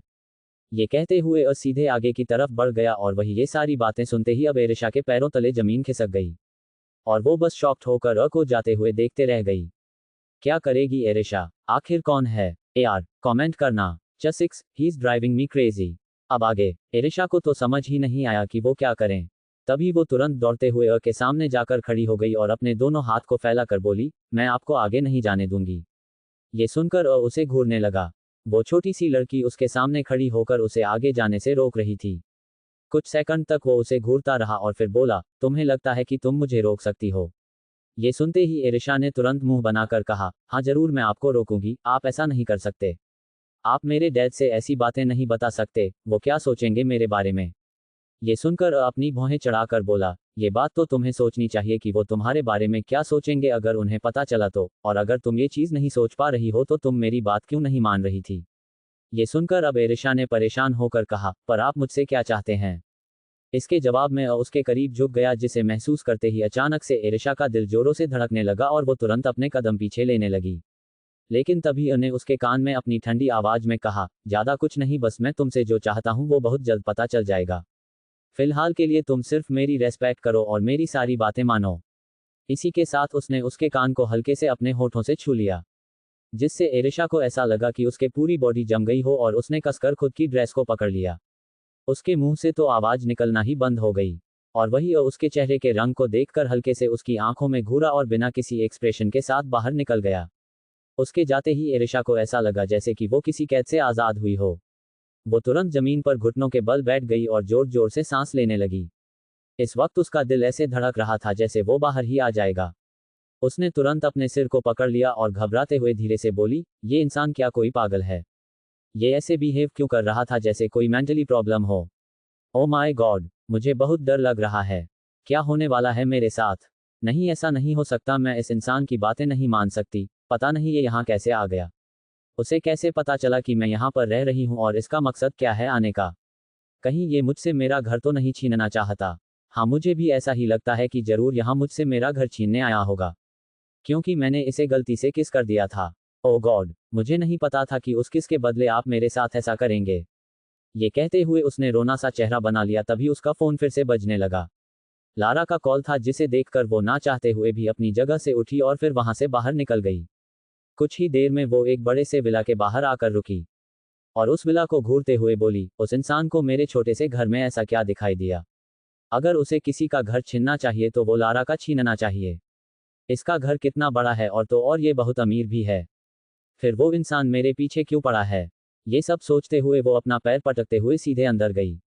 जैसे ही वो अंदर पहुंची, सोफे पर लारा परेशान होकर बैठी थी, और उसे देखते ही लारा तुरंत दौड़ते हुए उसके पास आए और उसे कसकर हक करते हुए बोली, थैंक गॉड तुम आ गई, वरना मुझे तो लग रहा था कि तुम आओगी नहीं। पर तुमने कितना देर कर दिया, आखिर क्या कर रही थी तू। ये कहकर उसने उसे खुद से दूर किया तो दूसरे ही पल एरिशा ने चिढ़कर कहा, पूछो ही मत मेरे साथ क्या हुआ है। ये सुनकर नासमझी में लारा ने कहा, क्यों, ऐसा क्या हुआ है, मुझे साफ साफ बताओ। तभी एरिशा ने आसपास देखकर कहा, तुम्हारे मॉम डैड कहाँ चले गए। उनके बीच तो लड़ाई हो रही थी ना। लारा ने चिढ़कर कहा, तुमने लेट कर दिया, वो यहाँ से चले गए क्योंकि डैड को बिजनेस ट्रिप पर जाना था और मॉम को किटी पार्टी के लिए लेट हो रहा था। ये सुनकर एरिशा सोफे पर बैठ गई और मुंह फुलाते हुए बोली, यार मुझे लगता है कि मुझे किसी का शाप लग गया है। शायद मैं स्कूल टाइम में सृष्टि को जितना परेशान किया था, उसी लड़की ने मुझे बद्दुआ दे दी जो मुझे अब इस वक्त लग रही है। उसकी ऐसी बात सुनकर लारा को कुछ समझ नहीं आया। वो ना समझी में बोली, आखिर तुम कह क्या रही हो, क्या तुम मुझे साफ साफ बताओगी। ये सुनकर एरिशा ने रोनी आवाज में कहा, तुम्हें याद है जब हम कल थाईलैंड में थे और मैंने उस स्ट्रेंजर को किस कर दिया था, वो भी तुम सबके ट्रूथ और डेयर के गेम के चलते। ये सुनते ही लारा की आंखें बड़ी हो गई और वो तुरंत बोली, हाँ हाँ, उस मोमेंट को तो मैं कभी नहीं भूल सकती। मैंने तो फोटो भी खींच रखा है और मैं तो उस इंसान से मिलना चाहती हूँ। वो सच में कितना हॉट था, काश भगवान मुझे एक बार उससे मिला दे। तभी एरिशा ने गुस्से के साथ कहा, भगवान ने तुम्हारी सुन ली। ये सुनते ही लारा शॉक होकर बोली, क्या कह रही हो तुम, साफ साफ बताओ मुझे आखिर बात क्या है। तभी एरिशा ने तुरंत उसके हाथ को पकड़कर कहा, एक्चुअली बात यह है कि वो इंसान वापस आ गया है, और यू नो वॉट, वो मेरे ही घर में रहने वाला है और मेरा ही किराएदार बनकर। जब से मुझे ये बात पता चली है, मुझे ऐसा लग रहा है कि मुझे फीवर आ जाएगा। मेरे पूरे बॉडी में मुझे अजीब सा महसूस हो रही है। मुझे तो ऐसा लगता है कि मैं कल कॉलेज भी नहीं जा पाऊंगी। दिमाग मेरा पूरा टेंशन में है और सिर मेरा फटा जा रहा है। उद्धरण चिन्ह। उसकी ये सारी बातें सुनकर लारा तो अब शौक रह गई। वो कुछ पल तक उसे देखती रही और फिर दूसरे पल अपनी नज़र चुराते हुए बोली, ओ गॉड, भगवान जी, मैंने नहीं सोचा था कि आप इतनी आसानी से मेरी बातें मानने लगे। पर अब मुझे पता चल रहा है कि आप वाकई हम जैसों की विशेष को भी पूरा करते हो। उसे खुद में बड़बड़ाते देख एरिशा ने ना समझी में कहा, तुम क्या सोच रही हो। यहाँ मैं इतना परेशान हूँ और तुम हो कि खुद में ही बात कर रही हो। मुझे कोई सॉल्यूशन बताओ, मैं कैसे उस इंसान को घर से बाहर निकलूं। यहाँ तक कि उसने तो मुझे धमकी भी दे दी। उसने कहा कि अगर मैंने उसकी बात नहीं मानी तो वो हमारे बीच हुए किसको डैड से बता देगा। और फिर तुम्हें तो पता ही है ना डैड मुझे लेकर कितने प्रोटेक्टिव है। वो तो मुझसे नाराज भी हो जाएंगे और मैं अपने डैड को नाराज नहीं कर सकती। प्लीज लारा मेरी हेल्प करो, मैं सच में पागल हो जाऊंगी, he is driving me crazy. उसकी ये सारी बातें सुनकर लारा ने फिर उसे शांत करते हुए कहा, ओके ओके, पहले तुम शांत हो जाओ। देखो, मुझे लगता है कि जैसा तुम सोच रही हो वैसा नहीं होगा, वो तुम्हारे लिए यहाँ वापस नहीं आया होगा। शायद उसे इंडिया में कुछ काम हो और वो 1 महीने के लिए यहाँ पर रहकर अपना काम करना चाह रहा हो और इसलिए उसने तुम्हारे घर को किराए पर लिया। ये भी तो हो सकता है ना, तुम इतनी नेगेटिव बातें क्यों सोच रही हो? ये सुनकर अब एरिशा अपनी आंखें बड़ी बड़ी करते हुए बोली, तो तुम ये कहना चाहती हो कि वो इंसान जो कोई भी है ज्यादा दिन तक वहां नहीं रहेगा, वो सिर्फ अपना काम खत्म करके चला जाएगा और वो मेरे लिए वहां नहीं आया है? इसके जवाब में लारा ने कहा, हाँ बिल्कुल, वो तुम्हारे लिए तो बिल्कुल भी नहीं आया, बल्कि वो तो यहाँ अपना किसी काम को पूरा करने के लिए आया होगा और तुम बेवजह ही चिल्लाए जा रही हो। क्योंकि आज के वक्त में कोई भी एक छोटी सी किस की वजह से पीछे नहीं पड़ जाता। यहाँ लोग बहुत एडवांस हो गए हैं, हुकअप करने के बाद भी कोई दोबारा उस लड़की या लड़के के पीछे नहीं जाता, फिर तो वो एक नॉर्मल सी किस थी। So don't worry. और अब कल से हमारा कॉलेज स्टार्ट हो रहा है, हम कॉलेज में एंजॉय करेंगे, फालतू की बातें सोचना छोड़ दो। ये सुनकर एरिना गहरी सांस लेकर बोली, थैंक गॉड लारा, तुमने मुझे समझा दिया, वरना सच में मैं बहुत परेशान हो गई थी। मुझे तो यही लग रहा था कि वो इंसान मेरी वजह से यहाँ पर आया है। पर तुम ठीक कह रही हो, आज के वक्त में कोई इतना ध्यान नहीं देता, जरूर वो इंसान अपना कोई ना कोई काम करने आया होगा। अब मैं भी आराम से कल कॉलेज जाऊंगी, मुझे कोई टेंशन नहीं रहेगी। ये सुनकर लारा ने मुस्कुराते हुए उसे देखा और मन ही मन बोली, भगवान जी प्लीज एक दूसरी विश भी पूरी कर दो। अभी अभी मैं इस लड़की को जो भी समझाया है इसका बिल्कुल ऑपोजिट कर दो। वो इंसान हमेशा हमेशा के लिए यहीं पर रह जाए और वो इसके पीछे पागलों की तरह पड़ जाए। प्लीज भगवान जी सिर्फ यही आखिरी विश पूरी कर दो। तभी एरिशा ने कहा, पर यार चाहे वो 1 ही महीने के लिए यहाँ पर क्यों ना रहे, पर रहेगा तो घर में ही ना, मैं उसे बार बार कैसे फेस करूंगी? सारा दिन तो मैं उसे झेल नहीं पाऊंगी। ये सुनकर लारा ने कहा, तुम्हें सारा दिन उसे झेलना ही क्यों है?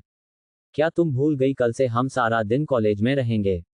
कॉलेज में वो कौन सा तुम्हारे पीछे आने वाला है? और जब कॉलेज की शाम को छुट्टी होगी तभी तुम घर जाना, और क्या पता तब तक वो घर पर रहे ना रहे, तुम अपने कमरे में चली जाना और कमरा बंद कर लेना।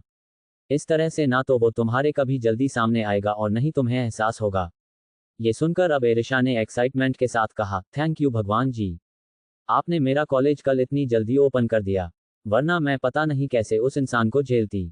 अब कल मेरा कॉलेज ओपन हो गया है तो आराम से सारा दिन कॉलेज में बिताऊंगी और उस इंसान की शक्ल भी नहीं देखूंगी। ये कहते हुए एरिशा काफी ज्यादा खुश थी। और फिर इसी तरह रात का वक्त भी हो गया था। एरिशा वापस अपने घर आई तो उसके डैड सोफे पर बैठे थे और उन्होंने उसे देखते हुए कहा, एरिशा बेटा, डिनर मैंने रेडी कर दिया है, जल्दी से हाथ धोकर नीचे आ जाओ। एरिशा ने अपना पेट पकड़कर कहा, no daddy, I am already full, मुझे लारा ने बहुत सारा डिनर करा दिया है, अब मैं सिर्फ सोने जा रही हूँ। ये सुनकर फिर अभिषेक जी ने मुस्कुरा कर कहा, ठीक है बेटा, जाओ सो जाओ, लेकिन कल टाइम से उठ जाना, तुम्हें कॉलेज भी जाना है। ये सुनकर एरिशा ने मन ही मन कहा, कल तो मैं समय से पहले ही उठ जाऊंगी, क्योंकि अब कॉलेज ही है जो मुझे बचा सकता है ऐसे इंसान से जो मेरे घर में ही आकर बैठ गया है। ये कहकर वो खुद में ही मुस्कुराने लगी तो अभिषेक जी ने ना समझी में कहा, बेटा क्या हुआ, तुम ऐसे खुद में क्या मुस्कुरा रही हो? क्या तुम कुछ सोच रही हो? ये सुनकर एरिशा ने तुरंत प्यार से कहा, नहीं डैडी, मैं तो बस ये सोच रही थी कि कल कॉलेज में कितना मजा आने वाला है। मैं कल के लिए बहुत एक्साइटेड हूँ और थैंक्स टू यू मुझे इतने बड़े कॉलेज में एडमिशन दिलाने के लिए। उसकी बात सुनकर अभिषेक जी ने मुस्कुरा कर कहा, एक ही तो बेटी है मेरी, अगर मैं उसके शौक को पूरा नहीं किया तो क्या ही किया। अब जाओ, जाकर तैयारी कर लो और सो जाओ। ये सुनकर एरिशा ने मुस्कुराते हुए अपना सर हाँ में हिला दिया, जिसके बाद वो वहां से जाने लगी। पर तभी अचानक से अभिषेक जी ने उसे टोकते हुए कहा, बेटा सुनो, जाने से पहले एक बार सेकंड फ्लोर पर चली जाओ और मिस्टर अ से पूछ लो कि क्या वो मेरे साथ डिनर करना पसंद करेंगे। अब जैसा कि तुमने पहले ही डिनर कर लिया है तो मैं अकेले डिनर नहीं करना चाहता, इसलिए तुम जाकर उन्हें कह दो कि वो डिनर के लिए नीचे चले आए। ये सुनते ही अचानक से एरिशा के चलते कदम रुक गए और वो तुरंत शॉक होकर बोली, क्या मैं उनके कमरे में जाऊं? उसे ऐसे शॉक देखकर अभिषेक जी ने नासमझी में कहा, हाँ बेटा, मैं तो उसे बुलाने के लिए कह रहा हूँ, तुम्हें सिर्फ उनसे जाकर इतना ही कहना है कि वो डिनर के लिए नीचे आ जाए, बस हो गया। इसके बाद तुम अपने कमरे में सोने चली जाना। अब जाओ, जाकर उन्हें भेज दो। ये कहकर वो अपनी जगह से उठे और डाइनिंग एरिया में चले गए। इधर एरिशा कुछ कहने वाली थी पर तब तक वो जा चुके थे। अब एरिशा का मुंह रोने जैसा बन गया और वो मुंह फुलाते हुए सेकंड फ्लोर को घूरने लगी, जहां उसे ना चाहते हुए भी आखिर में जाना पड़ा। Just 7 dirty eyes on professor. अब आगे एरिशा अपने पैर पटकते हुए सेकंड फ्लोर पर आई। वो वहां के दरवाजे पर आकर रुक गई और कुछ सोचकर उसने दरवाजा खटखटाया, पर अंदर से कोई आवाज नहीं आई। जिसे देखकर एरिशा ने फिर से दरवाजा खटखटाते हुए कहा, एक्सक्यूज मी, क्या आप अंदर है? एक्चुअली आपको डैड डिनर के लिए बुला रहे हैं। अगर आप मेरी बात सुन रहे हैं तो प्लीज नीचे चले जाए, वो आपका इंतजार कर रहे। ये कहकर वो जाने के लिए मुड़ी, लेकिन उसके जवाब में किसी ने कुछ नहीं कहा। जिसे देखकर एरिशा ने खुद से कहा, कहीं ऐसा तो नहीं कि वो इंसान इस घर छोड़कर भाग गया हो। ओ माय गॉड, अगर ऐसा हुआ होगा तब तो बहुत मजा आएगा। ये कहते हुए वो खुशी से मुस्कुराए और तुरंत गेट खोलकर अंदर गई। उसे रूम में कोई दिखाई नहीं दिया। जिसे देखकर वो बड़ी सी स्माइल के साथ बोली, फाइनली वो यहाँ से जा चुके हैं। अब बहुत मजा आएगा। अभी तक मुझे परेशानी हो रही थी कि मैं कैसे रहूंगी, क्या करूंगी, बट आप फाइनली मैं अपने घर में आराम से रहूंगी। ये कहकर वो सीधे बेड पर अपने दोनों छोटे हाथ को सहलाकर लेट गई और वो भी खुश थी कि तभी उसके कान में एक भारी आवाज गई, तो क्या तुम अपने किराएदार से इसी तरह बिहेव करती हो? क्या तुम उनके कमरे में जाकर उनके बेड पर ऐसे ही? ये कहते कहते उस इंसान ने अपनी बात अधूरी छोड़ दी। लेकिन जैसे ही एरिशा ने उसकी आवाज सुनी, उसके कान खड़े होकर और वो तुरंत शॉक्ड होकर हड़बड़ी के साथ अपनी जगह से उठी और उसकी नज़र जैसे ही सामने गई तो सामने का नज़ारा देखकर एक पल के लिए शॉक्ड हो गई। उसका छोटा सा मुंह अचानक से खुल गया और वो हकलाकर बोली, इसका मतलब आप यहाँ से गए नहीं है? आप अभी तक यहीं पर है? और एक वाइट कलर की टॉवल में वॉशरूम से टिकर खड़ा था। उसके बाल जिले थे और उसकी बॉडी काफी ज्यादा अट्रैक्टिव थी, लेकिन उसके चेहरे पर कोई भी एक्सप्रेशंस नहीं थे। वो बस एरिशा को ही घूरे जा रहा था और वही एरिशा को तो समझ ही नहीं आ रहा था कि वो कैसे रिएक्ट करें। वो कुछ देर पहले बहुत ज्यादा खुश थी, पर उसे पता नहीं था कि उसकी खुशी से 2 पल की थी। तभी उसने हड़बड़ी के साथ कहा, आई एम सॉरी, मुझे नहीं पता था कि आप अभी भी यहाँ पर है। मुझे लगा था कि आप यहाँ से चले गए, इसलिए मैंने ऐसा किया। बाकी मैं अपने किराएदार से ऐसा बिहेव नहीं करती। आपको मेरे बारे में गलत सोचने की जरूरत नहीं है। ये सुनकर मुस्कुराया और बोला, तुम्हारे बारे में तो मैं क्या क्या सोचता हूँ ये अभी तुम्हें नहीं पता, क्योंकि हमारी मुलाकात जिस तरह से हुई है उसके बाद से तो मैं तुम्हें कभी शरीफ समझने की गलती नहीं कर सकता। उसकी ये बात सुनते ही एरिशा का मुंह खुला का खुल रहा गया और वो दूसरे पल गुस्से के साथ बोली, आपकी हिम्मत कैसे हुई मुझसे ऐसी बात करने की? मैं यहाँ की लैंडलेडी हूँ, आपको मुझे रिस्पेक्ट करना चाहिए। और क्या सोचते हैं आप मेरे बारे में? क्या आप मुझे बताएंगे? ये कहकर एरिशा अपने हाथों को फोल्ड करके खड़ी हो गई। उसकी बात सुनकर उसके तरफ अपने कदम बढ़ाने लगा। एरिशा ने जैसे ही उसे अपने तरफ आते देखा, अचानक से वो हड़बड़ा गई और अपने कदम पीछे लेते हुए बोली, शायद मुझे डैड ने बुलाया है, मैं बाद में सुन लूंगी कि आप मेरे बारे में क्या क्या सोचते हैं, अभी के लिए मैं जा रही हूँ।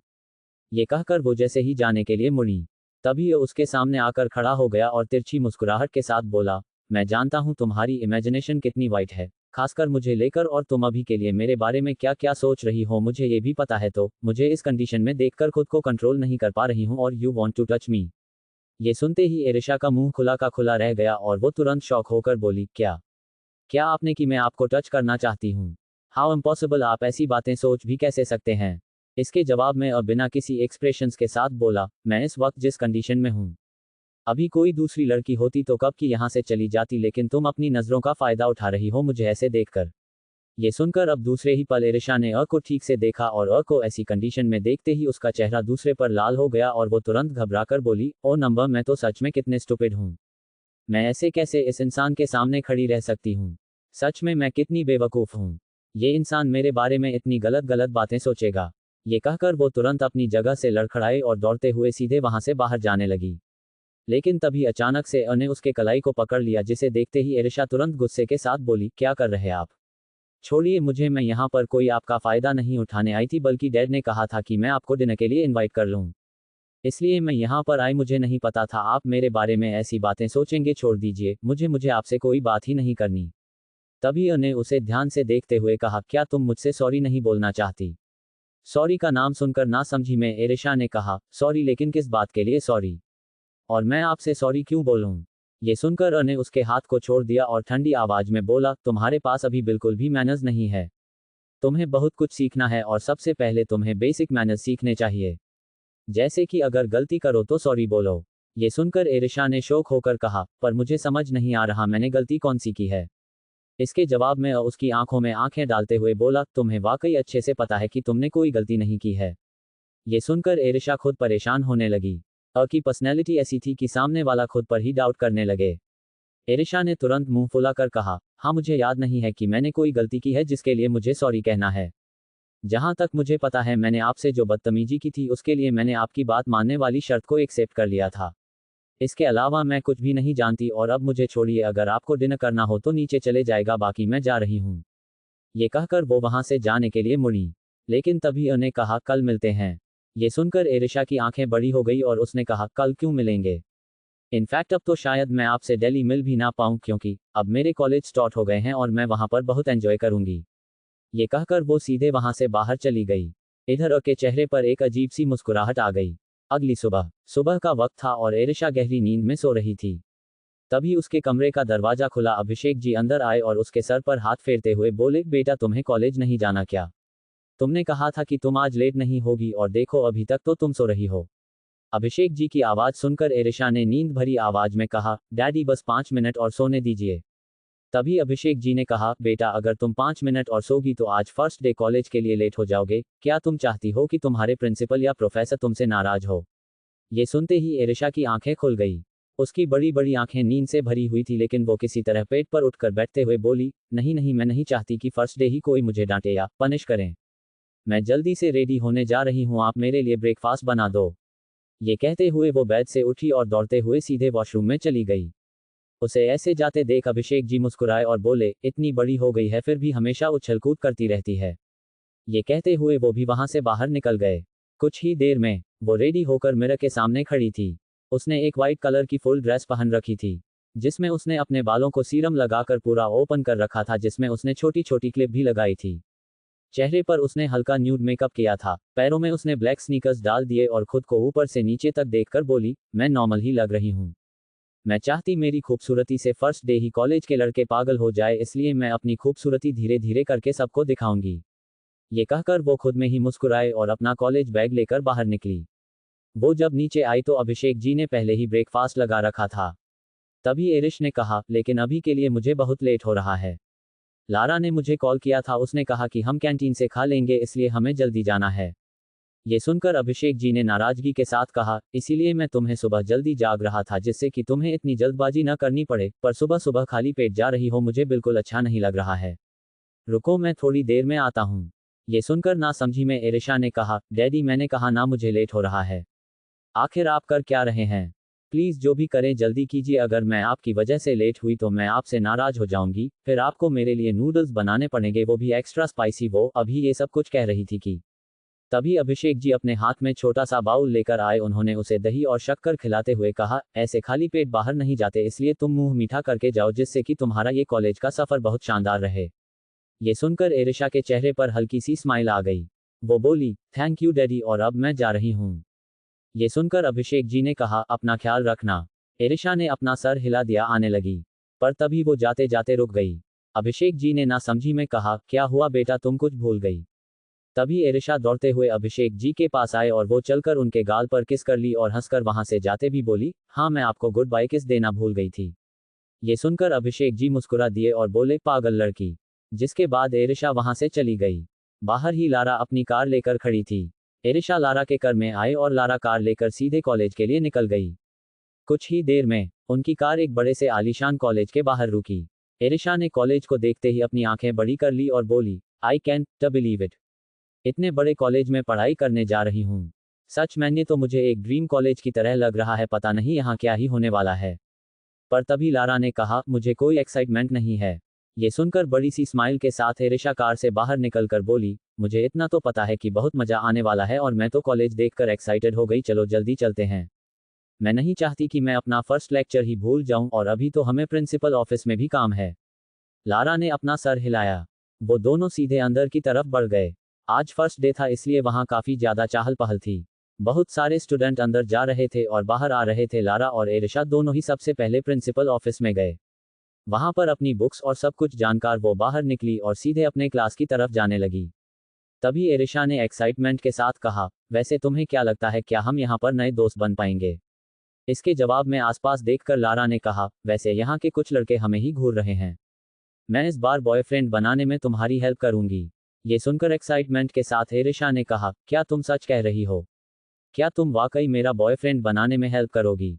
इसके जवाब में लारा ने कहा, ऑफ कोर्स मेरी जान, अब तुम देखो मैं यहाँ सिर्फ एक ही नहीं भर के तुम्हारे 3-4 बॉयफ्रेंड बनाऊंगी।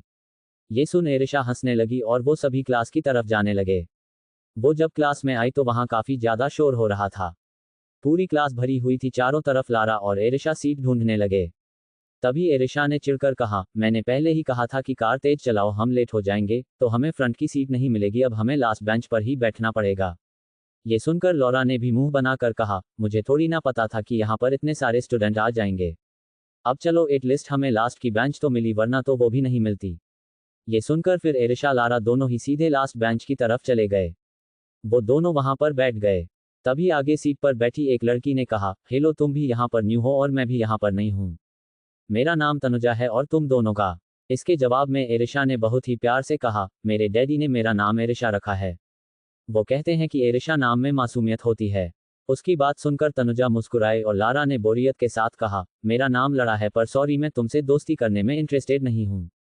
तनुजा के चेहरे की स्माइल गायब हो गई और वो लारा को घूर कर देखने लगी।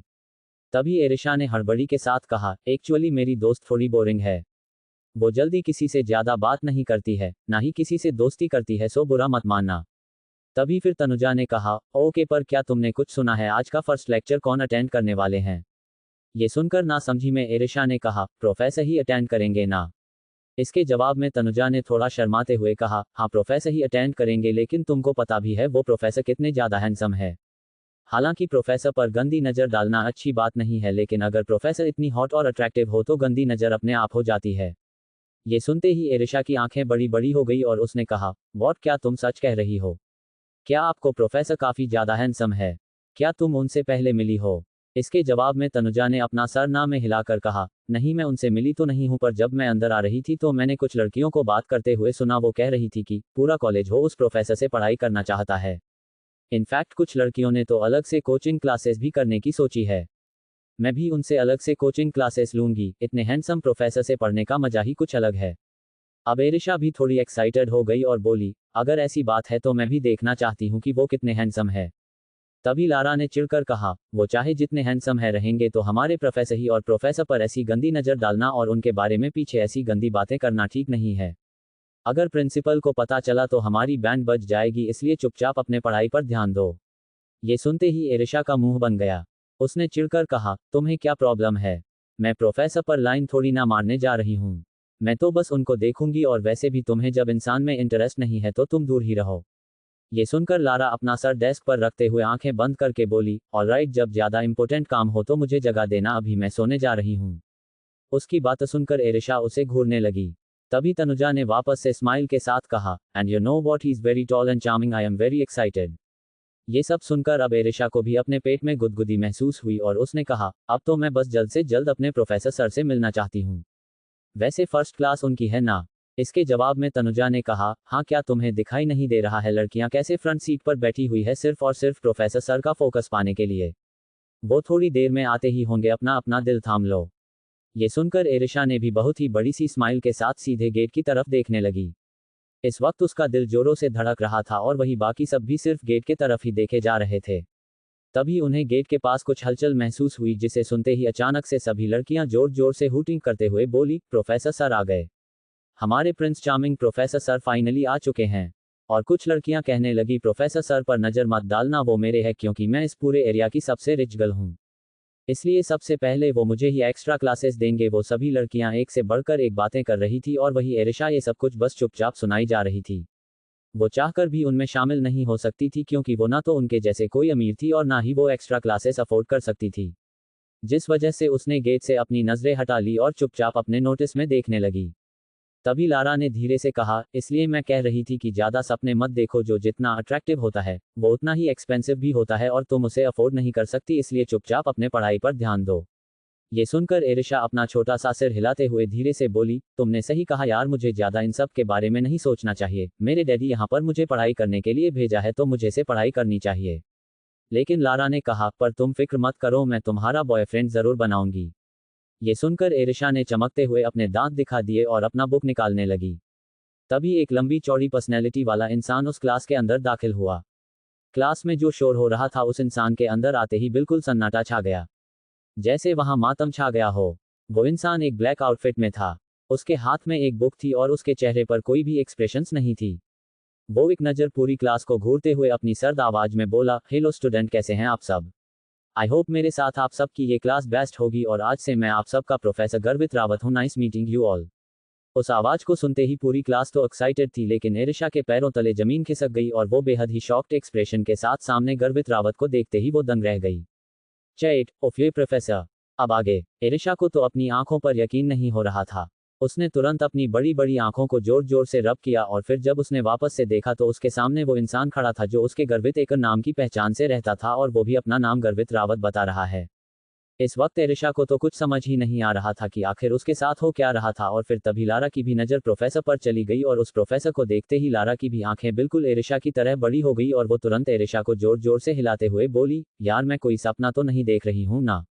क्या ये हकीकत है? इसके जवाब में दूसरी पल एरिशा ने भी शॉक होकर कहा, नहीं ये कोई सपना नहीं है, बल्कि ये हकीकत है। मुझे भी यकीन नहीं हो रहा है कि इंसान हमारा प्रोफेसर है। ओ माय गॉड, ये तो बहुत ही बड़ी गड़बड़ हो गई। लेकिन तभी दूसरे ही पल लारा एक्साइटमेंट के साथ बोली, अबे यार ये गड़बड़ नहीं हुई है, बल्कि ये तो बहुत ही एक्साइटमेंट और एडवेंचर्स भरा होने वाला है। वो इंसान जिसने तुम्हें पहली बार किस किया और जिसको तुमने पहली बार किस किया, वो इंसान तुम्हारा प्रोफेसर बनकर इस तरह हमारे कॉलेज में आया है। सच में अब तो हम इस कॉलेज में और भी ज़्यादा मज़ा आने वाला है। पूरे 3 साल तो इस कॉलेज में हमारा राज होने वाला है। ये कहकर वो बहुत ही प्यार से एरिशा को देखकर बोली, मेरी दोस्त कांग्रेचुलेशंस, तुम्हारा वो फर्स्ट किसिंग मैन तुम्हारा प्रोफेसर बन गया है। उसकी ये बात सुनते ही गुस्से के साथ एरिशा ने कहा, जस्ट शट अप। यहाँ मेरे हाथ पैर कांप रहे हैं और तुम मुझे ऐसे कॉन्ग्रेट्स कह रही हो जैसे कि इस वक्त कोई बहुत बड़ी अचीवमेंट हासिल कर ली हो मैंने।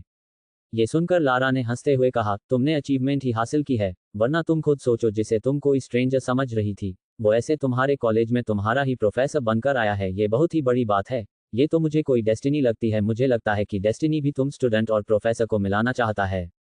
गॉड, ये तो बिल्कुल किसी रोमांटिक कॉमिक की तरह हो गया जहां पर एक प्रोफेसर और स्टूडेंट एक दूसरे के प्यार में गिरते हैं। ये कहकर वो बहुत ही ज़्यादा एक्साइटमेंट हो गई और उसकी वो आई सारी बातें सुनकर तो एरिशा की आंखें बाहर ही निकल आई। उसने तुरंत उसके गर्दन को पकड़ लिया और उसे दबाते हुए बोली, शट अप, शट अप, बेवकूफ़, अब अगर तुमने एक शब्द भी आगे कहा तो मैं तुम्हारी जान ले लूंगी। यहाँ मेरी हालत खराब है और तुम मुझे संभालने की बजाय मेरे मजे ले रही हो। तुम्हें शर्म नहीं आती ऐसी बात बोलते हुए? अब तो मेरी हालत और भी ज़्यादा खराब हो गई। मैंने सोचा था कि मैं सारा दिन कॉलेज में बताऊंगी और रात को घर जाऊंगी जिससे मुझे उस इंसान का चेहरा नहीं देखना पड़ेगा, लेकिन मुझे क्या पता था कि अब मुझे सारा दिन उस इंसान का ही चेहरा देखना पड़ेगा। ओह गॉड, मेरा दिमाग तो बिल्कुल हैंग हो जाएगा। ये कहकर उसने तुरंत अपना सिर पकड़ लिया। इस वक्त वो हद से ज़्यादा फ्रस्ट्रेट हो गई। उसे तो समझ ही नहीं आ रहा था कि आखिर क्या चल रहा था। लारा उसे इतना ज़्यादा परेशान देखकर फिर अपने आप को संभाली और बोली, okay okay, I am sorry. मुझे क्या पता था कि तुम उसे स्ट्रेंजर इंसान से इतना ज़्यादा डरती हो कि तुम ऐसे रिएक्ट करने लगोगी। आई एम सॉरी यार। वेल, अब जो हो गया उसे भूल जाओ। कुछ भी हो, ये हमारा है तो प्रोफेसर ही, और प्रोफेसर पर गंदी नज़र डालना बिल्कुल भी सही नहीं है, और वैसे भी तुम तो उन पर ज़्यादा ध्यान ही नहीं दोगी, इसलिए अब हम चुपचाप अपनी पढ़ाई करते हैं। तुम ऐसा समझ लेना जैसे कि वो कोई दूसरा प्रोफेसर हो, और कौन सा वो तुमसे आकर बात करेंगे। यहाँ कितने सारे स्टूडेंट हैं और हम कितने पीछे बैठे हुए हैं, और तुम्हारी हाइट भी इतनी छोटी है कि सभी स्टूडेंट में तुम बिल्कुल छुप गई हो, उनकी नज़र भी तुम पर नहीं पहुँचेगी, इसलिए डोंट वरी, अपनी पढ़ाई करो। लारा के ये सब कुछ कहने पर अचानक से एरिशा की आंखों में चमक आ गई और वो तुरंत और भी ज्यादा नीचे झुकते हुए बोली, आर यू श्योर? क्या वाकई मैं प्रोफेसर सर को दिखाई नहीं दूंगी? ये सुनकर लारा ने गर्वित को ध्यान से देखते हुए कहा, नहीं नहीं, वो इस वक्त ब्लैक बोर्ड पर कुछ लिख रहा है। उनका सारा कंसंट्रेट उनके लेक्चर पर है, तुम फिक्र मत करो, हो तुम पर कोई ध्यान नहीं देंगे। ये सुनकर एरिशा को अब थोड़ा रिलैक्स महसूस हुआ, वो भी अपनी पढ़ाई पर ध्यान देने लगी। लेकिन तभी लारा बहुत ही ध्यान से गर्वित के सीरियस फेस को देखकर बोली, लेकिन यार एक बात तो कहनी पड़ेगी कि प्रोफेसर है तो बहुत हॉट, मेरा खुद भी इस पर दिल आ रहा है। वैसे सच बताओ, तुम्हें पक्का कोई इंटरेस्ट नहीं है ना? आई मीन मैं क्या प्रोफेसर पर ट्राई कर सकती हूँ? क्योंकि हम दोनों दोस्त हैं और मैं नहीं चाहती कि एक प्रोफेसर की वजह से हम दोनों के बीच कोई लड़ाई हो, तो तुम मुझे पहले ही बता दो। तुम ऐसा वैसा कुछ सोचती तो नहीं होना तो फिर कर के बारे में? उसकी ये बात सुनकर एरिशा ने दांत पीसते हुए कहा, तुम्हें जो करना तुम वो करो प्रोफेसर सर के साथ, लेकिन मेरा दिमाग मत खाओ, क्योंकि मेरा उनसे कोई लेना देना नहीं है। इनफैक्ट मैं तो उनमें इंटरेस्टेड ही नहीं हूँ। मैं तो उन्हें देखना भी पसंद नहीं करती। पता नहीं कहाँ से है वो जबरदस्ती मेरे घर ने और आप मेरे कॉलेज में भी आ गए। ये कहकर वो वापस से अपने लेक्चर पर ध्यान देने लगी। इधर लारा ने एक्साइटमेंट के साथ कहा, अगर ऐसी बात है तब तो बहुत ही मजा आने वाला है। ये कहकर वो फिर से गर्वित को ध्यान से देखने लगी। लेकिन एरिशा के दिमाग में कुछ चल रहा था। उसने कंफ्यूजन में खुद से कहा, अगर पर प्रोफेसर सर का पूरा नाम गर्वित रावत है तो फिर उन्होंने मेरे डैड को अपना नाम क्यों बताया? तो गर्वित रावत के नाम से बिल्कुल मैच नहीं करता। देखा जाए तो उन्हें अपना नाम जीआर बताना चाहिए था। हक कहने को तो वो प्रोफेसर है, पर उन्हें अल्फाबेट में फ़र्क ही नहीं पता चला और उन्होंने ऐसी बातें कह दी। हाउ स्टूपिड, ये कहकर वो अपनी तिरछी नजरों से एक बार गर्वित को घूरने लगी। तभी गर्वित उन सभी के तरफ मुड़ा, जिसे देखते ही एरिशा का दिल जोरों से धड़का और वो तुरंत अपना चेहरा नीचे किसी कछुए की तरह छुपा ली। गर्वित सभी को देखकर अपनी ठंडी आवाज में बोला, मुझे पता है कि तुम सब अभी अभी यंग हो रहे हो, तुम सबके अंदर बहुत सारी क्यूरियोसिटी होगी, लेकिन यही वक्त है जब हमें कुछ हासिल करना होता है। हमें अपने दम पर अपना नाम बनाना होता है, इसलिए फालतू की कोशिश या बातों पर ध्यान देना बंद करिए और आप सभी पढ़ाई पर ध्यान दीजिए। ये फर्स्ट लेक्चर मैं इंट्रोडक्शन का रखने वाला हूँ, सो अब सभी को अपना अपना इंट्रोडक्शन देना पड़ेगा। ये सुनते ही अब एरिशा हैरान हो गई और उसने अपने सिर पर हाथ रखकर रोने से आवाज में कहा, लो हो गई मेरी इज्जत नीलाम। उसकी ये बात सुनकर लारा ने उसे घूरते हुए कहा, क्यों, इसमें तुम्हारी इज्जत कैसे नीलाम हुई? वो प्रोफेसर है और उनका हक बनता है सभी स्टूडेंट के बारे में जानने का, इसलिए उन्होंने इंट्रोडक्शन सबका मांगा है, तुम्हें इतना नहीं सोचना चाहिए। ये सुनकर एरिशा ने चिढ़कर कहा, तुम्हें पता नहीं है सबके साथ साथ मुझे भी अपना इंट्रोडक्शन देना पड़ेगा और इस तरह से मैं उनकी नज़रों में आ जाऊंगी। अभी तक मैं जिस तरह से चुप रही थी उस तरह से तो अब मैं 2 मिनट में पकड़ी जाऊंगी और फिर मैं क्या करूंगी? उसकी ये बात सुनकर लारा ने कहा, तुम्हें क्या लगता है तुम बहुत स्पेशल हो उनके लिए जो वो जानबूझकर सबका इंट्रोडक्शन मांग रहा है? देखो, तुम्हें इतना सोचने की जरूरत नहीं है, देखा जाए तो तुमसे भी खूबसूरत खूबसूरत लड़कियां यहाँ पर है। अगर उन्हें इंटरेस्ट होगा तो वो तुमसे किसी दूसरी लड़की में इंटरेस्ट रखेंगे, इसलिए चुपचाप अपने लेक्चर पर ध्यान दो। उसकी ऐसे मुंह पर बेइज्जती सुनकर एरिशा ने नीचे से उसके पैर पर मारा था और दांत पीसकर बोली, अगर मेरी तुम जैसी दोस्त होना तो मुझे दुश्मन और नागिन की कोई कमी नहीं है। उसकी बात सुनकर एरिशा दर्द में अपना पैर पकड़ ली और चिल्लाते हुए बोली, पागल लड़की। लेकिन इसके आगे वो कुछ कह पाते उससे पहले ही एक ठंडी आवाज उनके कानों में गई, क्या हो रहा है यहाँ पर? ये क्लास है, कोई फिश मार्केट नहीं जहाँ पर इस तरह से एक दूसरे से ऊंची आवाज में बात होगी। गर्वित की आवाज जैसे ही एरिशा और लारा के कानों में कहीं वो दोनों ही एकदम से चुप हो गए। एरिशा ने तुरंत अपना सर लगभग सीट के अंदर ही डाल दिया, लेकिन तभी गर्वित अपनी गहरी नजरों से एरिशा को घूरते हुए बोला, स्टैंड अप और सबसे पहले तुम अपना इंट्रोडक्शन मुझे दो। लेकिन एरिशा को तो जैसे फर्क ही नहीं पड़ा, उसे लग रहा था कि गर्वित किसी और से कह रहा था, लेकिन लारा ने नीचे से उसे हिलाते हुए कहा, क्या तुम पागल हो गई हो? प्रोफेसर सर तुमसे बात कर रहे हैं, खड़ी हो जाओ और अपना इंट्रोडक्शन दो वरना प्रॉब्लम में आ सकती हो। वो तुम्हारे मार्क्स काट लेंगे। ये सुनते ही एरिशा हैरान हो गई और हैरानी के साथ बोली, पर मैंने क्या किया? मेरी तो कोई गलती भी नहीं थी, तुम्हारी गलती थी, उन्हें तुम्हारा इंट्रोडक्शन मांगना चाहिए। फिर से सर्द आवाज आए, मैंने कहा मुझे अपनी बात रिपीट करने की आदत नहीं है और अब अगर दोबारा मैंने बात रिपीट किया तो उससे तुम्हारे एक्सटर्नल एग्जाम्स में प्रॉब्लम आ सकती है। ये बात सुनते ही वहाँ सभी दहशत में आ गए। किसी को समझ नहीं आ रहा था कि आखिर वो प्रोफेसर इतना ज्यादा स्ट्रिक्ट क्यों था। सभी अब चुपचाप बिल्कुल डिस्प्ले में बैठ गए थे। वही एरिशा ना चाहते हुए भी अपने हाथों की मुट्ठियां बनाई और धीरे से अपनी जगह से उठी। गर्वित के चेहरे पर एक तिरछी मुस्कुराहट आ गई और एरिशा की नज़र भी गर्वित की नज़रों से जा मिला और वो दोनों ही एक दूसरे को देखने लगे। पूरी क्लास शांत थी, पर उस शांति को तोड़ते हुए गर्वित ने कोल्ड आवाज में कहा, इंट्रोडक्शन दीजिए अपना। ये सुनते ही अब एरिशा ने हिम्मत के साथ गहरी सांस लिया और वो गर्वित से नजरें फेरते हुए बोली, मेरा नाम। पर तभी गर्वित ने उसको बीच में ही रोकते हुए कहा, आंखें सिर्फ मेरी तरफ होनी चाहिए। ये सुनते ही पूरी क्लास सन रह गई और वो एरिशा भी सुनकर शॉक थी। एरिशा ने कहा, एक्सक्यूज मी प्रोफेसर सर। इसके जवाब में गर्वित ने सर्द आवाज में कहा, मुझे वो लोग बुजदिल लगते हैं जो नजरें चुराकर बात करते हैं। सो आर यू ऑकवर्ड? ये सुनते ही एरिशा ने अपने हाथों की मुट्ठी बंद कर ली। पूरी क्लास धीरे धीरे एरिशा के ऊपर अब हंस रही थी, जिसे देखकर उसने आखिर में मन में बोली, इसके लिए मैं आपको माफ नहीं करूंगी। आपने ये ठीक नहीं किया प्रोफेसर सर, आपका कोई हक नहीं बनता मेरा ऐसा मजाक बनाने का। ये कहते हुए वो आखिर में गुस्से से गर्वित की आंखों में आंखें डालते हुए बोली, मेरा नाम एरिशा चौहान है और मैं फर्स्ट ईयर क्लास में आपकी स्टूडेंट हूँ। मेरे डैड एक बैंक में क्लर्क थे जो कुछ महीने पहले ही रिटायर हुए हैं।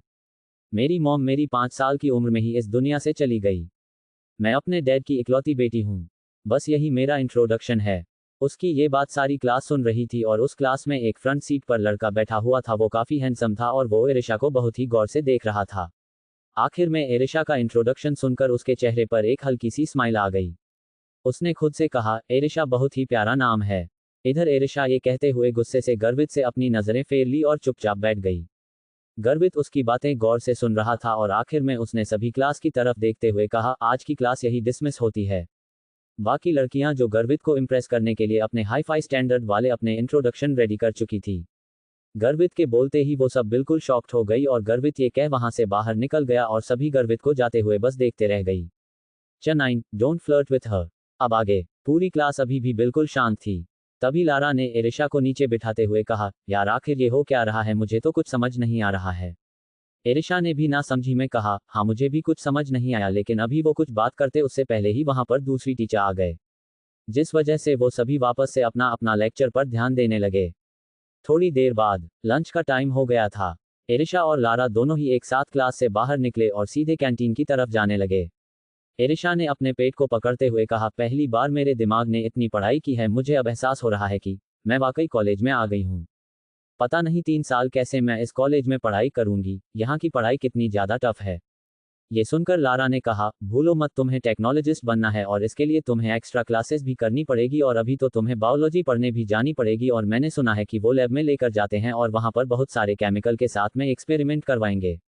ये कहकर वो उसे डराने लगी और एरिशा भी ये सुनकर डरते हुए बोली, क्या क्या ऐसा होगा? फिर तो मुझे बायोलॉजी नहीं पढ़नी, मुझे डर लग रहा है, प्लीज़ लारा तुम भी मेरे साथ चलो ना। ये सुनकर लाल ने हंसते हुए कहा, मैंने बायोलॉजी चैप्टर सेलेक्ट नहीं किया है, इसलिए मैं तो फिजिक्स पढ़ूंगी, तुम जाओ जाकर अपना पढ़ो। ये कहकर वो आगे जाने लगी।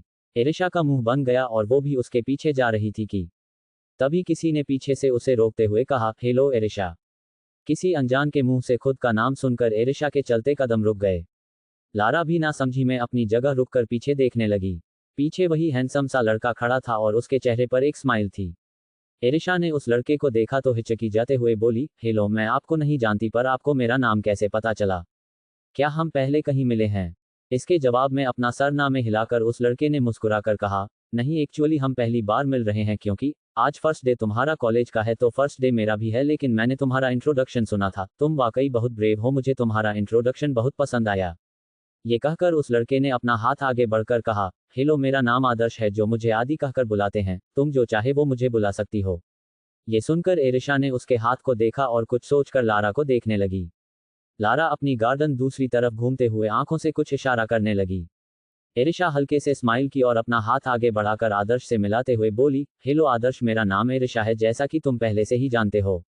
इसके जवाब में आदर्श ने स्माइल के साथ कहा, एक्चुअली मेरा यहाँ फर्स्ट डे है और इससे पहले मैं कनाडा में पढ़ाई करता था, इंडिया में कुछ दिन पहले ही आया हूँ, इसलिए मुझे यहाँ के बारे में ज़्यादा नहीं पता। क्या तुम मेरी दोस्त बनोगी? क्योंकि तुम मुझे यही आसपास की लग रही हो। ये सुनते ही एरिशा ने तुरंत कहा, सी हाँ हाँ जरूर, मेरा घर तो यहाँ से कुछ ही दूरी पर है और मैं तुम्हारी हेल्प करूंगी, तुम्हें जो चाहिए होगा वो मुझे बता देना, क्योंकि मेरे डैडी ने कहा है हमें दूसरी की हेल्प करनी चाहिए। उसकी बात सुनकर मुस्कुराते हुए आदर्श ने कहा, मैंने तुम्हारे डैड के बारे में भी सुना, वो सच में बहुत एक अच्छे इंसान है, तुम अभी कहाँ जा रही थी? तभी लारा एरिशा के हाथ को पकड़कर बोली, फिलहाल के लिए तो हम लंच करने जा रहे हैं, हमें बहुत भूख लगी है। ये कहकर वो उसे लेकर जाने लगी। एरिशा उसे घूर कर देखने लगी, पर तभी आदर्श एरिशा उसके साथ चलते हुए बोला, मैंने भी अभी तक लंच नहीं किया है, चलो ना हम सब साथ में लंच करते हैं। ये सुनकर लारा का मुंह बन गया और उसने कहा, देखो, तुम मेरी दोस्त के साथ फ्लर्ट करने की कोशिश मत करना, क्योंकि मुझे पता है हम कॉलेज में हैं और यहाँ पर ऐसी फ्लर्टिंग बड़ी होती रहती है, इसलिए मैं तुम्हें पहले ही वॉर्न करती हूँ, अगर दोस्त बनकर रहना चाहते हो तभी मेरी दोस्त से दोस्ती करना, क्योंकि मैं ये तुम्हारे अच्छे के लिए कह रही हूँ, क्योंकि मेरी ये दोस्त एक नंबर की बेवकूफ़ है। ये सिर्फ दिखाने में ही मासूम और खूबसूरत है, पर ये बहुत ज़्यादा डम है, इसे पता भी नहीं चलता, लोग इसे बेवकूफ़ बनाकर चले जाते हैं, इसलिए मैं इसे हमेशा बचाने की कोशिश करती हूँ। अपने ही दोस्त के मुंह से खुद के लिए ऐसी बुराई और अपने ही सामने सुनकर एरिशा का मुंह बन गया। वो अपने पैर से उसके पैर पर गुस्से से मारते हुए बोली, तुम्हें शर्म नहीं आती इस तरह की बातें कहते हुए? तुम्हें तो इस वक्त मेरा साथ देना चाहिए, तुमने कहा था कि तुम यहाँ पर मेरा बॉयफ्रेंड बनवाओगी और अब यहाँ तुम मेरा दोस्त भी नहीं बनने दे रही हो किसी को। आखिर तुम्हारी प्रॉब्लम क्या है?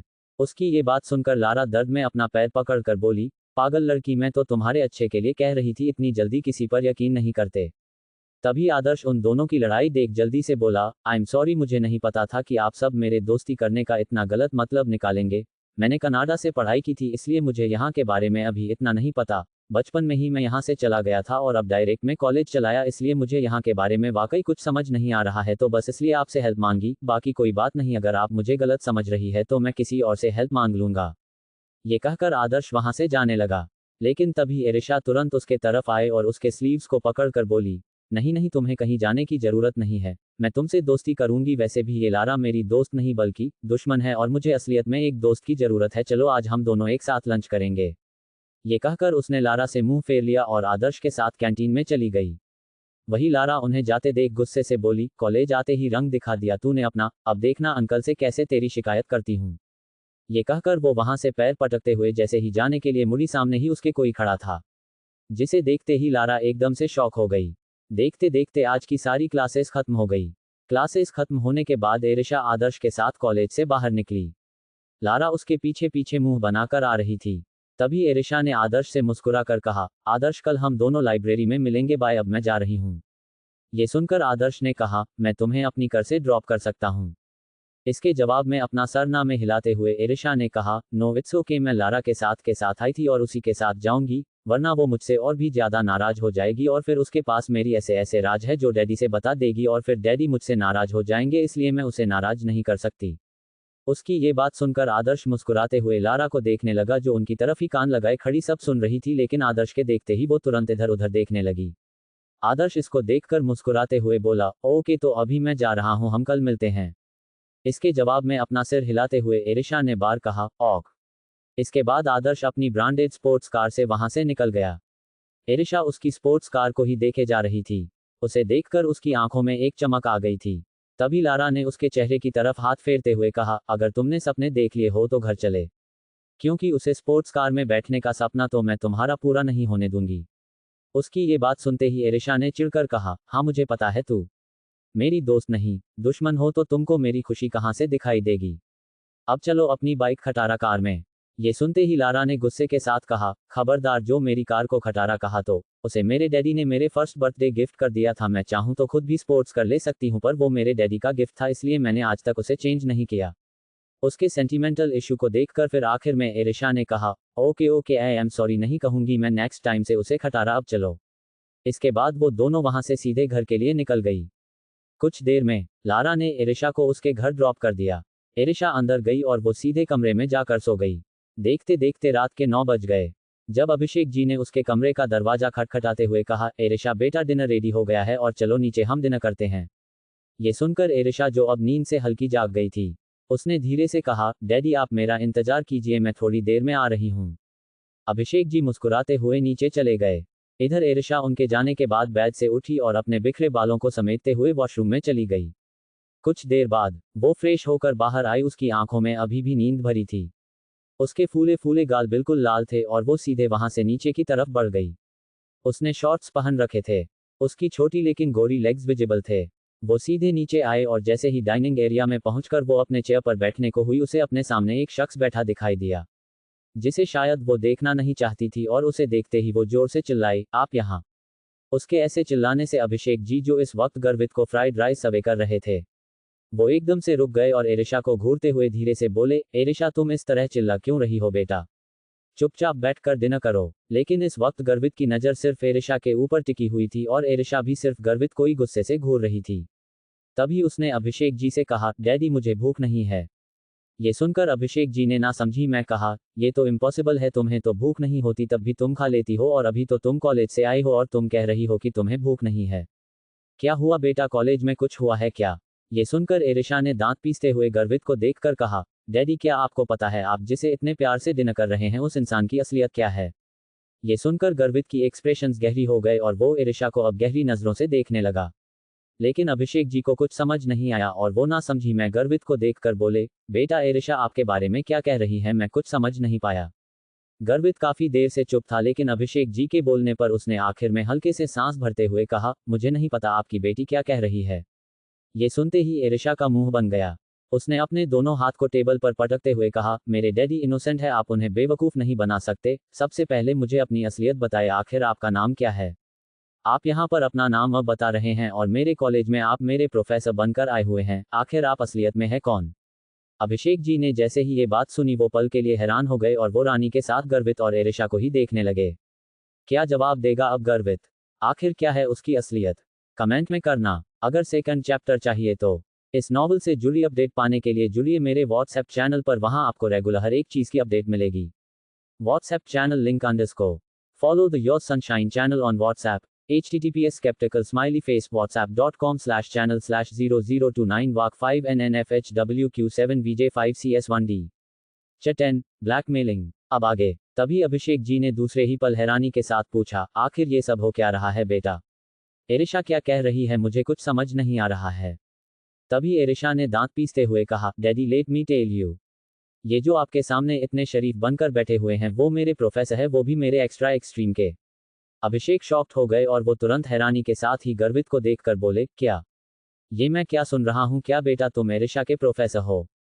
इसके जवाब में गर्वित अभी भी खामोश था और वो बस एरिशा को ही गहरी नजरों से घूरे जा रहा था। वही एरिशा ने वापस से दांत पीस कर कहा, हाँ डैडी, ये इंसान मेरे प्रोफेसर है। और इन्होंने झूठ बोला। लेकिन तभी अचानक से अभिषेक जी ने एरिशा को डांटते हुए कहा, अगर ये तुम्हारे प्रोफेसर है तो तुम्हें उनकी रिस्पेक्ट करनी चाहिए। अभी के अभी सॉरी बोलो। इसे एरिशा का मुंह पूरा सफेद पड़ गया। वो एक पल के लिए बिल्कुल स्पीचलेस हो गई। उसे लग रहा था कि अभिषेक जी को जब ये पता चलेगा तो वो शायद गर्वित को यहाँ रहने नहीं देंगे और झूठ बोलने के लिए शायद गर्वित को भला बुरा भी कहेंगे, लेकिन यहाँ पर तो वो उसे ही माफी मंगवा रहे थे। एरिशा को बिल्कुल भी समझ नहीं आ रहा था कि वो क्या बोले। तभी अभिषेक जी ने फिर से कहा, क्या तुम्हें सुनाई नहीं दिया? मैंने कहा ना, अभी के अभी इनसे माफी मांगो। ये तुम्हारे प्रोफेसर है, इसलिए तुम्हें उनकी रिस्पेक्ट करनी चाहिए। और अब से ये जो बोलेंगे तुम वही करोगी। मैं नहीं चाहता उनकी नज़रों में तुम्हारी कोई गलत इमेज बने। ये सुनकर एरिशा का मुंह खुला रह गया। वो दूसरे पल गुस्से के साथ बोली, डैडी आप ठीक तो है ना? आप ये कैसी बातें कर रहे हैं? आपने इससे पहले कभी मेरे साथ ऐसा नहीं किया। इसके जवाब में अभिषेक ने गुस्से के साथ कहा, वो इसलिए क्योंकि अभी तक मुझे नहीं पता था कि मिस्टर रावत ही तुम्हारे प्रोफेसर है। पर अब जब मुझे पता चल गया है तो मैं उनके साथ तुम्हारी कोई भी बदतमीजी नहीं चलने दूंगा। चुपचाप सॉरी बोलो और चुपचाप डिनर करके कमरे में जाकर पढ़ाई करो। गर्वित के चेहरे पर एक तिरछी मुस्कुराहट आ गई थी जिसे एरिशा साफ साफ देख पा रही थी। और वो गुस्से से ऊपर से नीचे तक पूरी तरह जल चुकी थी। उसने अपने दांतों को पीसते हुए गहरी सांस लेकर कहा, डैडी क्या आप सच में चाहते हैं कि आपकी बेटी, आपकी वो छोटी सी प्रिंसेस जिसने कभी किसी से माफी नहीं मांगी, गलती होने पर भी वो इस इंसान से माफी मांगे जो झूठ बोलकर इस घर में रह रहा था? ये सुनकर अभिषेक जी ने गुस्से के साथ कहा, इसमें झूठ बोलने वाली कौन सी बात है? उन्हें यहाँ रहने के लिए रूम चाहिए था तो वो इस रूम में रहने के लिए आ गए, और ऐसा तो है नहीं कि वो अपने बारे में सब कुछ डिटेल में बता दे। अब जब तुम्हें वहां जाने के बाद पता चल गया तो मुझे नहीं लगता कि कुछ गलत है, इसलिए चुपचाप इसे माफी मांगो और डिनर करो। लेकिन एरिशा ने अपने पैर पटकते हुए कहा, ओके डैडी, अगर आप ऐसा चाहते हैं तो ठीक है। ये कहते हुए वो सीधे गर्वित के पास आने लगी। गर्वित उसे अभी भी बस गौर से ही देखे जा रहा था। एरिशा गर्वित के पास आए और अपना छोटा सा सर नीचे झुकाते हुए बोली, professor sir, I am so sorry. मैंने आपसे बदतमीजी की, मुझे नहीं करना चाहिए था, बल्कि मुझे तो आपको अपने सिर पर बिठाकर रखना चाहिए था। ये सुनते ही अभिषेक ने तुरंत उसके हाथ को पकड़कर धीरे से कहा, ये क्या कह रही हो तुम? क्या यही सिखाया मैंने तुम्हें? ये सुनकर एरिशा ने मुंह फुलाकर कहा, डैडी मेरे माफी मांगने का स्टाइल यही है। अभी इनके ऊपर डिपेंड करता है कि मुझे माफ करते हैं या नहीं करते। पर तभी गर्वित गहरी मुस्कुराहट के साथ कहा, मिस चौहान, मैंने आपको माफ कर दिया है, अब आप डिनर कर सकते हैं। ये सुनकर एरिशा ने दोनों हाथों को जोड़ लिया और बोली, आपका बहुत बहुत उपकार हुआ मेरे ऊपर जो आपने मुझे माफ कर दिया। इससे ज्यादा खुशी तो मुझे कभी मिली ही नहीं। उसके ओवर ड्रामेटिक बिहेवियर को देखकर अभिषेक जी ने अपने सिर पर हाथ रखकर कहा, ये लड़की कभी नहीं सुधर सकती। इसे पता भी नहीं है कि ये इस वक्त अपने प्रोफेसर से बात कर रही है। और अगर गलती से भी प्रोफेसर सर ने इसके मार्क्स को कट कर लिया तब क्या होगा? ये सब सोचते हुए वो तुरंत एरिशा को पीछे खींचने लगे। लेकिन एरिशा अभी भी गुस्से से बस कसमसाते हुए गर्वित से बोले ही जा रही थी, आपका बहुत बहुत शुक्रिया, आपने मुझे माफ कर दिया। अब मैं वादा करती हूँ मैं कभी आपसे बदतमीजी नहीं करूंगी। आपसे बदतमीजी तो क्या, मैं तो अब आपकी नज़रों के सामने भी नहीं आऊंगी। तभी अभिषेक जी ने उसे गुस्से से साइड में की और दांत पीस कर बोले, एरिशा, मैंने हमेशा तुम्हें बच्चों की तरह ट्रीट किया, इसका ये मतलब नहीं कि तुम्हारे अंदर अभी भी बचपना होगा। तुम 18 साल की पूरी हो गई हो और वो तुमसे लगभग 10-11 साल के बड़े हैं, तुम्हें कुछ तो रेस्पेक्ट करनी चाहिए उनकी। ये सुनकर एरिशा ने तुरंत मुंह फुलाकर कहा, प्रोफेसर सर, बोल तो रही हूँ रिस्पेक्ट में, क्या अब इनको मैं अंकल भी बोलूं? ये कहकर वो गर्वित को देखकर क्यूटली मुस्कुरा कर बोली, प्रोफेसर सर, क्या मैं आपको अंकल बोलूं चलेगा? ये सुनते ही गर्वित की भौहें तंग गई और वो अपनी जगह से उठते हुए बोला, मिस्टर चौहान, मुझे एक इंपॉर्टेंट काम है, सो मैं जा रहा हूँ। हम किसी और टाइम इंतजार कर लेंगे, फिलहाल के लिए आप अपनी बेटी को संभालिए। और अगर ये आपसे नहीं संभलती है तो आप मुझसे कंसर्न कर सकते हैं।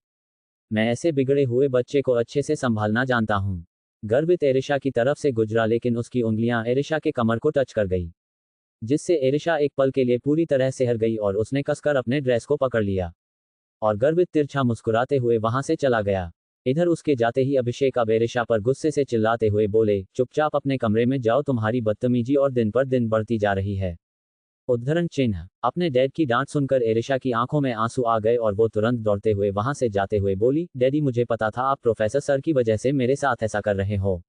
आपको इस तरह से मेरे साथ नहीं करना चाहिए था, मैं इसके लिए आपको माफ नहीं करूंगी। ये कहकर वो वहां से सीधे चली गई। और इधर अभिषेक जी अपने सिर पर हाथ रखकर वहीं बैठ गए। उन्होंने गहरी सांस लेकर कहा, मैं कैसे समझाऊं इस लड़की को। इसे पता नहीं है पर वो कोई आम इंसान नहीं है। वो उसके टीचर है और 3 साल इसे वहां पढ़ाई करनी है। 3 सालों में बहुत कुछ हो सकता है। पता नहीं अब मैं इसे कैसे समझाऊंगा। ये सब कहते हुए वो वही परेशान होकर बैठे रहे। इधर एरिशा गुस्से के साथ कमरे में आई। कमरे में आते ही वो सीधे बालकनी में आकर खड़ी हो गई और सुबक सुबक कर रोने लगी। रोते हुए उसने सीसकते हुए कहा, I hate you professor sir. I really hate you. आप बहुत बुरे हैं, मैं आपसे बात भी नहीं करूंगी और मैं आपसे ऐसे बिहेव करूंगी जैसे कि मैं कभी आपसे मिली ही नहीं थी। मुझे पता है आप ये सब कुछ जानबूझकर कर रहे हैं क्योंकि मैंने आपको जबरदस्ती किस कर लिया था। पर मैंने उसके लिए आपसे सॉरी भी बोली थी, लेकिन फिर भी आपने ये सब कुछ किया मेरे साथ, इसके लिए मैं आपको। लेकिन वो अभी आगे कुछ कह पाती उससे पहले ही उसकी नज़र गेट की तरफ चली गई और वहां एक चमचमाती ब्रांडेड स्पोर्ट्स कार को देखकर एरिशा की आंखें एकदम से बड़ी हो गई। और वो तुरंत चौंकते हुए बोली, ओ माय गॉड, ये कार तो लिमिटेड एडिशन की लग रही है। पर ये मेरे गेट के पास क्या कर रही है। एरिशा की आंखों में चमक देखकर पता चलता था कि उसे स्पोर्ट्स कार का काफी ज्यादा शौक था। और वो स्पोर्ट्स कार को देखकर सब कुछ जैसे भूल गई हो और बिना कुछ सोचे समझे तुरंत दौड़ते हुए नीचे उतरी और सीधे गेट की तरफ चली गई। इधर अभिषेक की जो उसे ऐसे बाहर जाते हुए देख रहे थे वो ना समझी में बोले, एरिशा बेटा तुम कहाँ जा रही हो। देखो मुझे पता है तुम मुझसे नाराज हो, लेकिन इतनी रात को लारा के पास जाना सही नहीं है। वो बेचारी तो अब तक सो भी गई होगी। उसे परेशान मत करो, चुपचाप वापस आ जाओ। लेकिन एरिशा अब तक जा चुकी थी। उसने दरवाजा खोला और तुरंत बाहर आई। ब्लैक चमचमाती लिमिटेड एडिशन की स्पोर्ट्स कार को टच करके एक्साइटमेंट के साथ देखकर बोली, ओ माय गॉड, पहली बार हमारे गली में ऐसी स्पोर्ट्स कार आई है, वो भी मेरे गेट के सामने। आसपास की आंटियां तो देखकर जल जाएगी, लेकिन ये है किसकी। काश मैं इस पर राइड ले पाती। हाय मेरे महंगे महंगे सपने। अभी वो ये कह ही रही थी कि तभी अचानक से उस स्पोर्ट्स कार की विंडो डाउन होने लगी। एरिशा जो उसे टच कर रही थी उस विंडो को डाउन होते देख एक पल के लिए डर गई। उसने तुरंत अपना हाथ पीछे खींच लिया और तभी उसकी नज़र उसके ड्राइविंग सीट पर ब्लैक गॉगल्स लगाए बैठे गर्वित पर गई। गर्वित को देखते ही एरिशा की आंखें बिल्कुल बड़ी बड़ी हो गई और वो शॉक होकर बोली, प्रोफेसर सर ये आपकी कार है। इसके जवाब में गर्वित जो उसे ही घूर रहा था वो स्मर्क करते हुए बोला, what do you think the little student. उद्धरण चिन्ह। ये सुनते ही एरिशा ने थोड़ा हिचकिचाते हुए कहा, बाय द वे मैं आपसे अभी भी नाराज हूं। पर अगर ये आपकी कार है तो ये बहुत ही अच्छी है। आई मीन इसके फीचर्स कितने एक्सपेंसिव और एक्स्ट्रा स्टैंडर्ड लग रहा है। ओ माय गॉड, मैं तो एक्सप्लेन नहीं कर सकती इसे देखकर मैं कितनी ज़्यादा एक्साइटेड हो गई थी। लेकिन इसके मालिक आप हैं ये सोचकर अब मेरी सारी एक्साइटमेंट गायब हो गई। ये कहकर वो मुंह फुलाकर वहां से जाने लगी, पर तभी उसके कान में हॉर्न ब्लो की आवाज़ गई जिसे सुनकर वो रुक गई। और फिर उसके कान में गर्वित की भारी आवाज़ गई, कम इन सिट, मैं तुम्हें राइड दूंगा। ये सुनते ही एरिशा की आंखें बिल्कुल शौक से बड़ी हो गई और वो तुरंत हड़बड़ी के साथ बोली, क्या क्या कहा आपने। क्या आप मुझे राइड देंगे, वो भी अपनी स्पोर्ट्स कार की। गर्वित ने बिना किसी भाव के साथ बोला, यस लिटिल स्टूडेंट। अब एरिशा को समझ नहीं आया कि वो इसके जवाब में क्या बोले। उसने दूसरे ही पल एक्साइटमेंट के साथ कहा, अगर ऐसी बात है तो फिर मैं आपको माफ कर दूंगी। इसे सुनकर गर्वित के चेहरे पर एक तिरछी मुस्कुराहट आ गई और वही तुरंत बिना आगे कुछ भी पूछे या जाने एरिशा पैसेंजर सीट पर जाकर बैठ गई। गर्वित उसे कुछ पल तक देखता रहा और वही एरिशा की नज़र तो अंदर बैठते ही चारों तरफ चली गई। वो बहुत ही ज़्यादा एक्साइटेड लग रही थी। उसने एक्साइटमेंट के साथ कहा, आई एम सो हैप्पी। मैंने सुबह आदर्श को कार में जाते हुए देखा था, पर उसकी कार इससे थोड़ी छोटी थी और उसके फीचर्स भी ऐसे नहीं थे। ये तो सबसे अलग और लिमिटेड एडिशन की लग रही है। मुझे तो यकीन नहीं हो रहा है कि मैं इस कार में बैठी हूँ। ये मेरे लिए बहुत ही बड़ी बात है। हाँ मैं एक काम करती हूँ, इसमें सेल्फीज ले लेती हूँ जिसे फिर मैं इंस्टा पर पोस्ट करूँगी और सबको जलाऊंगी। ये कहकर उसने अपना फ़ोन निकाला ही था कि तभी अचानक से उसे अपने गर्दन पर गर्म सांस महसूस हुई, जिसे महसूस करते ही उसका छोटा सा चेहरा बिल्कुल हड़बड़ा गया और वो तुरंत जैसे ही अपना सिर घुमाए अचानक से इसके होंठ गर्वित के होठों से जा टकराया। और दूसरे ही पल एरिशा की बड़ी बड़ी आंखें बिल्कुल फैलकर चौड़ी हो गई। इस नॉवल से जुड़ी अपडेट पाने के लिए जुड़िए मेरे व्हाट्सएप चैनल पर, वहां आपको रेगुलर हर एक चीज़ की अपडेट मिलेगी। WhatsApp channel link underscore follow the your sunshine channel on WhatsApp https skeptical smiley face whatsapp.com/channel/0029 walk 5 nnfhwq7 vj5 cs1d. Please comment and like to share. Open mouth smile, folded hands, open mouth smile, open mouth smile, folded hands, open mouth smile. Please subscribe my channel. Open mouth smile, folded hands, open mouth smile, folded hands, folded hands.